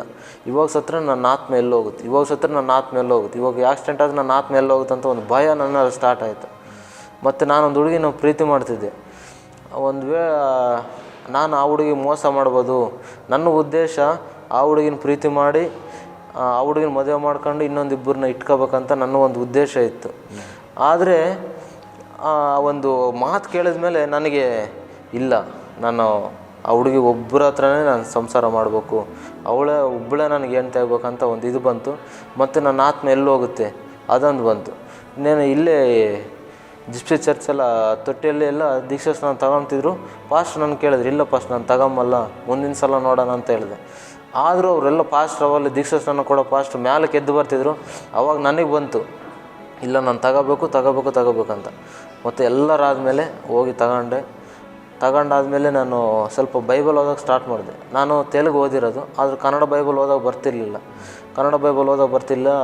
ಹೆಂಗೆ ದೇವ್ರ ಕೃಪೆಯಿಂದ ಕನ್ನಡ ಬೈಬಲ್ ಓದಂಗೆ ದೇವ್ರು ಸಹಾಯ ಮಾಡಿದ್ರು. ನಾನು ಪಾಸ್ಟ್ ಎಲ್ಲ ಆರಾಧನೆ ಮಾಡ್ತಿದ್ರು. ನಂದಿನ್ನೂ ಮದುವೆ ಆಗಿರಲಿಲ್ಲ. ಪಾಸ್ಟ್ ಎಲ್ಲ ಆರಾಧನೆ ಮಾಡ್ತಿದ್ರು. ನಾನು ಅವ್ರ ಥರ ಆಡಬೇಕಲ್ಲ ಅಂತ ಒಂದು ಮನಸ್ಸಿಗೆ ಬಂತು. ಹಂಗಾದ್ಮೇಲೆ ನನ್ನ ನಮ್ಮ ಮದುವೆನ ಅವ್ರು ಒಪ್ತಿರ್ಲಿಲ್ಲ. ಅವರು ನಮ್ಮ ಮನೆಯವರು ಚರ್ಚಿಗೆ ನಾನು ಪ್ರೀತಿ ಮಾಡಿದ್ವಲ್ಲ, ನೀನು ಚರ್ಚಿಗೆ ಬರಲೇಬೇಕು, ನಾನು ದೀಕ್ಷಾ ಸ್ನಾನ ತಗೊಂಡಿದ್ದೀನಿ, ನೀನು ದೀಕ್ಷಾ ಸ್ನಾನ ತಗೊಂಡ್ರೆ ಮಾತ್ರ ನೀವು ಮದುವೆ ಮಾಡ್ಕೊಳಕ್ಕೆ ಸಾಧ್ಯ ಅಂತ ಹೇಳಿ ನಾನು ಅವ್ರನ್ನ ಕರೆದೆ. ಅವರು ಅದೇ ಒಂದು ಇದ್ರ ಮೇಲೆ ಬಂದರು. ಆದರೂ ಅವ್ರು ಬಂದು ನನಗಿಂತ ಫುಲ್ ಸ್ಟ್ರಾಂಗಾಗಿ ನಿಂತ್ಕೊಂಡ್ರು. ಇಲ್ಲ ನೀನು ಬಿಟ್ಟರು ನಾನು ಯೇಸುವನ್ನು ಬಿಡಲ್ಲ ಅಂತ ಹೇಳಿ ಅವರು ಸ್ಟ್ರಾಂಗಾಗಿ ನಿಂತ್ಕೊಂಡ್ರು. ಅವರು ದೀಕ್ಷಾ ಸ್ನಾನ ತಗೊಂಡ್ಮೇಲೆ ಅವ್ರ ಇದೇ ಊರಿನವರೇ, ಅಂದರೆ ನಮ್ಮ ಪರಿಚಯ ಇದ್ದವರು. ಅವರು ದೀಕ್ಷಾ ಸ್ನಾನ ತಗೊಂಡ್ರು. ಆ ದೀಕ್ಷಾ ಸ್ನಾನ ತಗೊಂಬೋದಕ್ಕಿಂತ ಮುಂಚೆ ಅವ್ರ ಅಂಗಡಿಯಲ್ಲೆಲ್ಲ ಅವ್ರಿಗೆ ಆಪೋಸ್ ಮಾಡಿದ್ರು. ಇಲ್ಲ ನೀನು ಎಲ್ಲಿಗೆ ಹೋಗ್ತಿದ್ದೆ ಅಂತೇಳಿ ಅವ್ರನ್ನ ಕೇಳಿದಕ್ಕೆ ಹಿಂಗೆ ಚರ್ಚ್ಗೆ ಹೋಗ್ತಿದ್ದೀನಿ. ಅವರೆಲ್ಲ ಸೆಟ್ರು, ಅವ್ರನ್ನೆಲ್ಲ ಭಾಳ ವೀಕ್ನೆಸ್ ಮಾಡಿ ಇಲ್ಲ ಹೋಗ್ಬಾರ್ದಂತ. ಆದರೆ ನಾನು ನೀನು ಚರ್ಚಿಗೆ ಬಂದರೆ ಮದುವೆ ಆಗ್ತೀನಿ ಅಂತ ನಾನು ಹೇಳಿದೆ. ಆದರೂ ಅವರು ಚರ್ಚಿಗೆ ಬರೋದು ನನ್ನ ಒಂದು ಇದ್ರ ಮೇಲೆಲ್ಲ ದೇವ್ರಿಗೋಸ್ಕರ ಬಂದರು. ಮತ್ತು ದೀಕ್ಷಾ ಸ್ನಾನ ತಗೊಂಡ್ಮೇಲೆ ಅವರಮ್ಮ ಹೊಡೀತು, ಎಲ್ಲ ಚಪ್ಪಲಿ ತಗೊಂಡೆಲ್ಲ ಹೊಡೀತು. ಅವರಮ್ಮನಿಗೆ ಯಾರೋ ಹೇಳಿದ್ರು ಹಿಂಗೆ ದೇವ್ರು ನಂಬಿದ್ರು ಅಂತಂದೇಳಿ ಚಪ್ಪಲಿ ತಗೊಂಡೆಲ್ಲ ಹೊಡೆದು ಅವಾಗ ಕೆಳಗೂ ಭಾಳ ಹಿಂಸೆ ಕೊಟ್ಟರು. ಮತ್ತು ಅವರು ನೀನು ಕೊಡಲ್ಲ ಅಂತ ಹೇಳಿದವರು ಇಲ್ಲ ನಿನಗೆ ಕೊಡ್ತೀವ ಅಂತ ಹೇಳಿ ಒಪ್ಪತ್ಕೊಂಡ್ರು. ಹಂಗೆ ಚೆನ್ನಾಗಿ ಮದುವೆ ಆಯಿತು. ಮದುವೆಯಲ್ಲಿ ಅವರು ಒಂದು ಪ್ಲಾನ್ ಏನು, ಇವರಿಗೆ ಏನನ್ನ ಮಾಡಿ ಒಂದು ಅಪವಾದ ತರಬೇಕಂತ ಹೇಳಿ ಮದುವೆಗೆಲ್ಲ ಭಾಳ ಟಾರ್ಚರ್ ಕೊಟ್ಟರು. ಆದರೆ ನಮ್ಮ ಸೇವಕರು, ನಮ್ಮಪ್ಪ ಇರಲಿಲ್ಲ, ಆದರೆ ನಮ್ಮ ಒಂದು ತಂದೆ ಸ್ಥಾನದಲ್ಲಿದ್ದು ಅಡುಗೆ ಮಾಡೋದು ಲೇಟ್ ಆದ್ರೂ ಇವರೇ ವ್ಯವಸ್ಥೆ ಮಾಡಿ ಭಾಳ ಇದ್ರಾಗ ಮಾಡಿದ್ರು. ಅದು ನಮ್ಮ ಸೇವಕರನ್ನಂದರೆ ದೇವ್ರಿಗಿಂತ ಸೆಕೆಂಡ್ ಅಂದರೆ ನಮ್ಮ ಮನೆಯವರಿಗೂ ಅವರೆಲ್ಲದಕ್ಕಿಂತ ಸೆಕೆಂಡು ನಮ್ಮ ಪಾಸ್ಟ್ರು. ಅವ್ರು ಭಾಳ ಪ್ರೀತಿ ಮಾಡಿದ್ರು. ಅವ್ರು ಒಂದು ವೇಳೆ ನನ್ನ ಅವತ್ತು ಆ ಮದುವೆಯಲ್ಲಿ ಬೇರೆಯವ್ರ ಮದುವೆ ಥರ ಮಾಡಿದರೆ ನಾನು ನಿಂತ್ಕೊಂತಿದ್ನೋ ಇಲ್ಲ, ದೇವ್ರನ್ನ ಇರ್ತಿದ್ನೋ ಇಲ್ಲ ಗೊತ್ತಿಲ್ಲ. ಆದರೆ ಇವತ್ತು ನಾನು ದೇವರಲ್ಲಿದ್ದೀವಿ ಅಂದರೆ ದೇವರು ನಮ್ಮ ಪಾಸ್ಟ್ರು ಹಂಗೆ ಬಲಪಡಿಸ್ತಾ ಬಂದರು. ಮತ್ತು ನಾನು ಸ್ವಲ್ಪ ದಿನ ಆದಮೇಲೆ ನಮ್ಮ ಮದುವೆ ಆಯಿತು. ಮದುವೆ ಆದಮೇಲೆ ನಮ್ಮ ಮನೆಯವರು ಪ್ರೆಗ್ನೆಂಟ್ ಆದರೆ ಅವರು ನಮ್ಮ ಪಾಸ್ಟ್ ಊರಲ್ಲಿರಲಿಲ್ಲ. ನಮ್ಮಮ್ಮ ಬೇರೆ ಊರಿಗೆ ಹೋಗ್ಬಿಟ್ಟಾರೆ. ನಮ್ಮ ಅತ್ತೆಯವ್ರು ಬಟ್ಟೆ ತರ್ತೀವಿ ಅಂತ ಮನೆಗೆ ಹೋದ್ರೆ ಅವ್ರು ಬಂದೇ ಇಲ್ಲ. ನಮ್ಮ ಮನೆಯವ್ರು ಹೊಟ್ಟೆ ನೋವು ಅಂತ ಅವರು. ಆದರೆ ನಾನು ಇನ್ನು ನಮ್ಮ ಮನೆಯವ್ರನ್ನ ನೋಡಿ ಇರೋಕ್ಕಾಗದೆ ಆಸ್ಪತ್ರೆಗೆ ಕರ್ಕೊಂಡೋದೆ. ನಮ್ಮ ಪಾಸ್ಟ್ರಿಗೆ ಫೋನ್ ಮಾಡ್ತೀವಿ, ಅವ್ರು ಮೊಬೈಲ್ ಈ ಮನೇಲಿಟ್ಟು ಬೇರೆ ಒಂದು ಮನೆಗೆ ಹೋಗಿ ಮಕ್ಕೊಂಡಿದ್ದಾರೆ. ಆದರೆ ದೇವ್ರ ಕೃಪೆನೋ ದೇವ್ರು ಹೇಳಿದ್ರೋ ಇಲ್ಲ ಗೊತ್ತಿಲ್ಲ, ಅವರು ಆ ಕ್ಷಣದಲ್ಲಿ ಎದ್ದು ಬಂದಿದ್ದಾರೆ. ಅವಾಗ ಬೇರೆಯವ್ರು ಫೋನ್ ಮಾಡಿ ಹೇಳಿದರು, ಬೇರೆಯವ್ರು ಫೋನ್ ಮಾಡಿ ಹೇಳಿ ಇಲ್ಲ ಇಲ್ಲ ನಿಮ್ಮ ಚರ್ಚಿನ ಹುಡುಗಂತ ರಮೇಶ್ ಅಂತೆ, ಆ ಹುಡುಗ ಮನೆಯವರಿಗೆ ಹೆರಿಗೆ ನೋವು ಬಂದಿದ್ದಾವೆ, ಹಿಂಗೆ ದುರ್ಗಕ್ಕೆ ಕರ್ಕೊಂಬಂದ್ರ ಅಂತ ಹೇಳಿದ್ರು. ಅವಾಗ ನನ್ನ ಮೊಬೈಲ್ಗೆ ಒಂದು ರಿಂಗ್ ಟೋನ್ ಇಟ್ಕೊಂಡಿದ್ದೆ, నడిపిస్తాడు నా దేవుడు ಶ್ರಮಲೋನೈನ ನಾನು ಬಿಡುಬಿಡು, ಆ ಒಂದು ಹಾಡು. ನಡೆಸ್ತಾರೆ ನನ್ನ ದೇವರು, ಕಷ್ಟಗಳಲ್ಲಿ ನಮ್ಮನ್ನು ಕೈ ಬಿಡಲ್ಲ ಅಂತ ಆ ಒಂದು ಹಾಡಿನ ಅರ್ಥ. ಆ ಒಂದು ಹಾಡು ನನ್ನ ಬಲಪಡಿಸ್ತು. ನಾವು ಆಸ್ಪತ್ರೆಗೆ ಹೋಗ್ತೀವಿ, ಹೆರಿಗೆ ಆಗೋ ಚಾನ್ಸೇ ಇಲ್ಲ, ದಾರಿ ಕಡಿಮೆ ಐತೆ, ಆಗಲ್ಲ ಅಂತ, ಆಪ್ರೇಷನ್ ಮಾಡ್ಬೇಕಂತ. ಮತ್ತೆ ಯಾರೋ ಫೋನ್ ಮಾಡಿದ್ರು, ಅದು ರಿಂಗ್ ಟೋನ್ ಬಂತು. ಅವಾಗ ಪಾಸ್ಟ್ರು ನೋಡಪ್ಪ ದೇವ್ರು ನಡೆಸ್ತಾನೆ, ಭಯಪಡಬೇಡ ಅಂತ ಹೇಳಿ ನೈಟ್ 1 ಗಂಟೆಗೆ ಬಂದು ಅವ್ರು ನನ್ನ ಬಲಪಡಿಸಿದ್ರು. ಅವು ಭಾಳ ನನ್ನ ಒಂದು ವಿಷಯದಲ್ಲಿ ದೇವರು ಅವ್ರಿಗೆ ಏನು ಕೊಟ್ಟಿದ್ದಾರೋ ಇಲ್ಲ ಏನು ಪ್ರೀತಿ ಕೊಟ್ಟಿದ್ದಾರೋ ಗೊತ್ತಿಲ್ಲ, ಅವ್ರು ನಾನು ಭಾಳ ಪ್ರೀತಿ ಮಾಡಿ ಅಲ್ಲಿ ಬಂದು ನನ್ನ ಬಲಪಡಿಸಿದ್ರು. ಹೆರಿಗೆ ಆಯಿತು, ಹೆಣ್ಮಗ ಆಯಿತು. ದೇವ್ರ ಕೃಪೆ. ನಾವು ಪ್ರಾರ್ಥನೆ ಮಾಡ್ತಿದ್ವಿ, ನಮ್ಮ ಚರ್ಚ್ ಕಟ್ಟಕ್ಕೆ ಹೋಗ್ತಿದ್ವಿ. ನಮ್ಮ ಮನೆಯವ್ರಿಗೆ 7 ತಿಂಗಳು ನಮ್ಮ ಚರ್ಚ್ ಕಟ್ಟಕ್ಕೆ ಹೋಗ್ತಿದ್ದೆ. ನಮ್ಮ ಅಕ್ಕಪಕ್ಕರೆಲ್ಲ ನಮ್ಮಮ್ಮ ಹಿಂಗೆ ಹಚ್ಕೊಟ್ರು, ಅಲ್ಲಮ್ಮ ಮನೆಗೆ ತುಂಬಿದ್ದು ಬಾಣ್ ತಿನ್ಕೊಂಡು ಇವನೇ ನಮ್ಮ ಚರ್ಚ್ ಕಟ್ಟಕ್ಕೆ ಹೋಗ್ತಾನೆ, ಕೂಲಿ ಹೋದ್ರೆ ದುಡ್ಡು ಕೊಡ್ತಾರೆ ಅಂತ ಹೇಳಿದ್ರು. ನಮ್ಮಮ್ಮ ಅವ್ರ ಮಾತು ಕೇಳಿ ನನ್ನ ಬೈತು, ಅಲ್ಲಪ್ಪ ಚರ್ಚ್ ಅಂತ ಚರ್ಚ್ ಕಟ್ಟಕ್ಕೆ ಹೋಗ್ತಿದೀಯಾ, ಮನೆಗೆ ಎಲ್ಲಿ ಕೂಲಿಗೆ ಹೋಗಿ ತಂದಕಪ್ಪ, ಅವಳು ಬಾಣ್ತಾ ಇದ್ದಾಳೆ ಅಂತ ಹೇಳಿದ್ರು. ನಾನು ಹೇಳಿದೆ, ನೋಡಮ್ಮ ಇವಾಗ ಬೇರೆಯವ್ರು ಕೂಲಿಗೆ ಹೋದ್ರೇ ಕೂಲಿ ಕೊಡ್ತಾರೆ, ಇವಾಗ ನಾನು ನಮ್ಮನೆ ಕೆಲಸಕ್ಕೆಲ್ಲ ಹೋಗ್ತಿರೋದು, ದೇವ್ರ ಕೆಲಸಕ್ಕೆ ಹೋಗ್ತಿರೋದು. ಇವರೇ ಕೂಲಿ ಕೊಡುತ್ತಾರಂದರೆ ದೇವ್ರು ಕೂಲಿ ಕೊಡಲ್ವಾ? ದೇವ್ರು ಸುಮ್ಮನೆ ಬಿಡ್ತಾರಾ? ನನ್ನ ಹೆಂಡ್ತಿಗೆ ದೇವ್ರು ನಾರ್ಮಲ್ ಡೆಲಿವರಿ ಮಾಡ್ತಾರೆ ಅಂತ ಹೇಳಿದೆ. ಹಂಗೆ ನಮ್ಮ ಮನೆಯವ್ರು ಆಪ್ರೇಷನ್ಗೆ ಹೋಗ್ಬೇಕಾಯ್ತು. ನಮ್ಮ ಮನೆಯವ್ರ ಮುಂದೆ ಒಬ್ಬರಿದ್ರು, ಅವ್ರು ಆದಿದ ತಕ್ಷಣ ನಮ್ಮ ಮನೆಯವ್ರು ಹೋಗ್ಬೇಕಾಯ್ತು. ಆದರೆ ನಾವು ಪ್ರೇಯರ್ ಮಾಡ್ಕೊಂಡೆ, ದೇವರೇ ನೀನು ನಮ್ಮನ್ನು ಕೈ ಬಿಡಲ್ಲವಲ್ಲ ಸ್ವಾಮಿ ಅಂತಂದೇಳಿ ನಾನು ಪ್ರಾರ್ಥನೆ ಮಾಡ್ಕೊಂಡು, ನಾರ್ಮಲ್ ಆಗುತ್ತೆ ಅಂತ ನಾವು ಪ್ರೇಯರ್ ಮಾಡ್ತಿದ್ವಿ, ನಾರ್ಮಲ್ ಆಗ್ಬೇಕು ದೇವ್ರಂತ ಪ್ರೇಯರ್ ಮಾಡ್ಕೊಂಡು, ನೀನು ಆಪ್ರೇಷನ್ ಇದ್ರ ಮೇಲೆ ಮಕ್ಕಂಡಾಗಬೇಕಾದ್ರೆ ನಾರ್ಮಲ್ ಮಾಡ್ತಿದ್ದೇವ್ರು ಅಂತ ಒಂದು ನಂಬಿಕೆ ಮೇಲೆ ನಾನು ಪ್ರಾರ್ಥನೆ ಮಾಡ್ಕೊಂಡೆ. ನಮ್ಮ ಮನೆಯವ್ರು ಹೋಗ್ಬೇಕು ಅಷ್ಟರಲ್ಲಿ ನಮ್ಮ ಪಾಸ್ಟ್ರು ಬಂದು ಡಾಕ್ಟ್ರನ್ನ ಬೈದು, ರಾತ್ರಿ ಬಂದಿದ್ದ ಪೇಷಂಟ್ ಇಲ್ಲಿವರೆಗೆ ಇಟ್ಕೊಂಡಿದ್ದಾರೆ ಅಂತೇಳಿ ಬೈದು, ಅವರು ಮತ್ತೆ ಚೆಕ್ ಮಾಡಿದ್ರು, ನಾರ್ಮಲ್ ಆಗುತ್ತೆ ಅಂತೇಳಿ ಒಂದು 10 ನಿಮಿಷದೊಳಗೆ ನಾರ್ಮಲ್ ಡೆಲಿವರಿ ಆಯಿತು. ದೇವ್ರ ಕೃಪೆ. ತಾಯಿ ಮಗು ಸುರಕ್ಷಿತವಾಗಿದ್ದರು. ಮತ್ತು ನಾನು ಪಾಸ್ಟ್ ಎಲ್ಲ ಹಾಡು ಹೇಳ್ತಿದ್ರು, ನನಗೆ ಹಾಡು ಹೇಳ್ಬೇಕು ಅಂತ ಒಂದು ಆಸೆ ಬಂತು. ಆದರೆ ನನಗೆ ಪಾಸ್ಟ್ರು ಬೇರೆಯವ್ರ ಜೊತೆ ಹಾಡು ಹೇಳು ಸುಮ್ಮನೆ ಅಂತ ಹೇಳಿದ್ರು. ನಾನು ಅವ್ರ ಜೊತೆ ಹೇಳ್ತಿದ್ದೆ. ಆದರೆ ನಮ್ಮ ಚರ್ಚ್ನಲ್ಲಿರೋರು ಸ್ವಲ್ಪ ಅವರೆಲ್ಲ ಮುಂಚೆ ಬಂದಿರೋರು, ನಾನು ಹೋಗಿ ಹಿಂದೆ ಬಂದಿರೋರಿಗೆ ಮೈಕ್ ಕೊಟ್ಟರು, ಆರಾಧನೆ ನಡ್ಸೋಕೆ ಕೊಟ್ರು ಅಂತ ಹೇಳಿ ಅವ್ರಿಗೆಲ್ಲ ಬೇಸರಾಗಿ ಅವರೆಲ್ಲ ನಾನು ಚುಚ್ಚು ಮಾತಾಡೋದೆಲ್ಲ ಮಾಡಿದ್ರು. ಅದು ನಮ್ಮ ಚರ್ಚಲ್ಲಿ ಒಬ್ಬರು ಸುಮತಿ ಸಿಸ್ಟರ್ ಅಂತಿದ್ರು, ಅವ್ರು ನನ್ನ ಒಂದು ತಾಯಿ ಸ್ಥಾನದಲ್ಲಿದ್ದು ಬಲಪಡಿಸಿದರು. ಆವತ್ತಿನ ಕಿಲ್ಗೆ ಅವರು ಇದುವರೆಗೂ ಬಲಪಡಿಸ್ತಾನೆ ಬಂದಿದ್ದಾರೆ. ಅವ್ರು ಬಲಪಡಿಸಿದ್ರು, ಹಂಗಲ್ಲಪ್ಪ ಹಿಂಗಂತ ಹೇಳಿದ್ರು. ಹಂಗೆ ಎಲ್ಲ ರೀತಿಯಲ್ಲಿ ಅವ್ರು ಬಲಪಡಿಸ್ತಾ ಬಂದರು. ದೇವರು ಪಾಸ್ಟ್ರು ಎಲ್ಲ ರೀತಿಯಲ್ಲಿ ನಾನು ಮತ್ತು ದೇವ್ರು ಹಂಗೆ ದಿನದಿನಕ್ಕೆ ವಿಜ್ಞಾಪನೆ ನಡ್ಸೋಕ್ಕೂ ಮತ್ತು ಆರಾಧನೆ ನಡ್ಸೋಕೆ ಕೊಟ್ಟರು. ಇದ್ದಿದ್ದು ಪಾಸ್ಟ್ರು ಅವರೆಲ್ಲ ಬೇರೆ ಕಡೆ ಹೋದರು, ಮತ್ತು ಆರಾಧನೆ ನಡ್ಸೋಕೆ ನನ್ನೇ ಕೊಟ್ಟರು. ಮತ್ತು ಇವಾಗ ಒಂದು ಸಭೆನ ನಡ್ಸೋಕ್ಕೆ ಕೊಟ್ಟಿದ್ದಾರೆ. ಮತ್ತು ಪಾಸ್ಟ್ರು ಬೇರೆ ಊರಿಗೆ ಹೋಗಿ ಬರ್ತಾರೆ, ಬೇರೆ ಊರಲ್ಲಿ ಸೇವೆ ಮಾಡ್ಕೊಂಡು ಬರ್ತಾರೆ. ಅಲ್ಲಿವರೆಗೂ ನಾನು ಚರ್ಚಲ್ಲಿ ವಿಜ್ಞಾಪನೆ ಆರಾಧನೆ ಎಲ್ಲ ನಡೆಸ್ಕೊಂಡು ನಾನು ಇದ್ದೀನಿ. ಮತ್ತು ಸುವಾರ್ತೆ ಸಾರೋದಾಗಲಿ, ಮತ್ತು ಡೈಲಿ ಹಳ್ಳಿ ವಿಸಿಟಿಂಗ್ ಹೋಗ್ತೀವಿ, ವಾರದಲ್ಲಿ 4-5 ದಿನ. ದೇವರೆಲ್ಲ ರೀತಿಯಲ್ಲಿ ಚೆನ್ನಾಗಿಟ್ಟು. ಬ್ರದರ್, ಈಗ ನೀವು ನಿಮ್ಮ ಅಮ್ಮ ಕೂಡ, ನಿಮ್ಮ ಅಮ್ಮನ ಮೂಲಕ ರಕ್ಷಣೆ ನೀವು ಹೊಂದ್ರಿ. ನಿಮ್ಮ ಅಮ್ಮ ಹೇಗಿದ್ದಾರೆ? ಅಮ್ಮ ಭಾಳ ಸೂಪರಾಗಿದ್ದಾರೆ. ಚರ್ಚಿಗೆ ಬರ್ತಾ ಇದ್ದಾರೆ. ಅವರು ಸಾಕ್ಷಿಯಾಗಿದ್ದಾರೆ ಮತ್ತು ಸೂಪರಾಗಿದ್ದಾರೆ. ಮತ್ತು ನಮ್ಮ ಅಣ್ಣವ್ರನ್ನ ಕರಿತಿದ್ದೀವಿ, ಅವ್ರು ಬರ್ತೀವಿ ಅಂತ ಹೇಳ್ತಾ ಇದ್ದಾರೆ. ಅಣ್ಣ ಬಂದಿಲ್ಲ. ನಿಮ್ಮ ಅಪ್ಪಾಜಿ 18 ವರ್ಷ ನಾನು ಹುಟ್ಟಿದಾಗಿಲ್ಗೂ ಮಾತಾಡಿಸ್ದವನು. ನಾವು ಯೇಸುಮ್ಮನ ಕಂಡ್ಕೊಂಡ ಮೇಲೆ ಮತ್ತು ಅವ್ರಿಗೆ ಹುಷಾರಿಲ್ದಂಗೆ ಆಯಿತು. ನಮ್ಮಮ್ಮ ಹೋಗಿ ಅವ್ರನ್ನ ಪ್ರೀತಿ ಮಾಡಿ ಮತ್ತು ಕರ್ಕೊಬಂದು ಇಟ್ಕೊಂಡಿದ್ವಿ. ಆದರೆ ಅವರು ಅವಾಗ ದೂರ ಹೋಗಿರೋ ಕಾಲಗಳು ಅವ್ರು ದೂರನೇ ಇರೋಕ್ಕೆ ಟ್ರೈ ಮಾಡಿದ್ರು. ಮತ್ತು ಇವಾಗ ಸಿಗೋವರೆಗೂ ಕೈ ಹಿಡ್ಕೊಂತೀವಿ, ಸಿಗದಿದ್ದ ಮೇಲೆ ಬಿಡ್ತೀವಿ. ಒಂದು ಇದ್ರ ಮೇಲೆ ಭಾಳ ನಾವು ಪ್ರೀತಿ ಮಾಡಿದ್ವಿ. ಆದರೆ ಅವರು ಒಂದು ಇದರಲ್ಲಿಲ್ಲದೆ ಹೋದರು. ಆದರೂ ಊರಿಗೆ ಹೋದ್ಮೇಲೆ ಮಾತಾಡಿಸ್ತಾರೆ, ಮನೆ ಹತ್ರ ಬರ್ತಾರೆ. ಇವಾಗ ಅಂದರೆ ಒಂದು ಇದರಲ್ಲಿದ್ದಾರೆ, ಚೆನ್ನಾಗಿದ್ದೀವಿ. ಆದರೆ ನನ್ನ ಒಂದು ಇದೇನೆಂದರೆ, ದೇವ್ರು ನಂಬಿದ ಮೇಲೆ ಯಾವುದೇ ಕಾರಣಕ್ಕೂ ಕೈ ಬಿಡಲ್ಲ. ಕಿತ್ತೋಗಿರೋ ಕುಟುಂಬಗಳೆಲ್ಲ ಕೂಡಿಸ್ತಾರೆ. ದೇವ್ರು ಭಾಳ ಒಳ್ಳೆಯದು. ಈಗ ನೀವು ಏನು ಸೇವೆ ಮಾಡ್ತಾಯಿದ್ದೀರಿ? ಇದು ಹೇಳಿದ್ರಿ, ಚರ್ಚಲ್ಲಿ ಫಾಸ್ಟಲ್ಲಿದ್ದಾಗ ಪ್ರಾರ್ಥನೆ ನಡೆಸ್ತಾನೆ, ಇದೆಲ್ಲ ಆರಾಧನೆ ನಡೆಸ್ತಾನೆ. ಬೇರೆ ಏನು ಸುವಾರ್ತೆ ಸಾಥಿ ಬೇರೆ ಏನು ಕೆಲಸ ಮಾಡ್ತೀರಿ? ಸೇವೆ ಮಾಡ್ತೀರಿ? ಸೇವೆಗೆ ಅಂದರೆ ಇವಾಗ ಹಳ್ಳಿ ವಿಸಿಟಿಂಗ್ ಹೋಗ್ತೀವಿ. ಹಳ್ಳಿ ವಿಸಿಟಿಂಗ್ ಹೋಗ್ತೀವಿ. ಅಂದರೆ ನಿಮ್ಮ ಮತ್ತು ಪಾಸ್ಟರ್ ಬಗ್ಗೆ ಏನು ಹೇಳಿಕ್ಕೆ ಅಪೇಕ್ಷಿಸ್ತೀನಿ?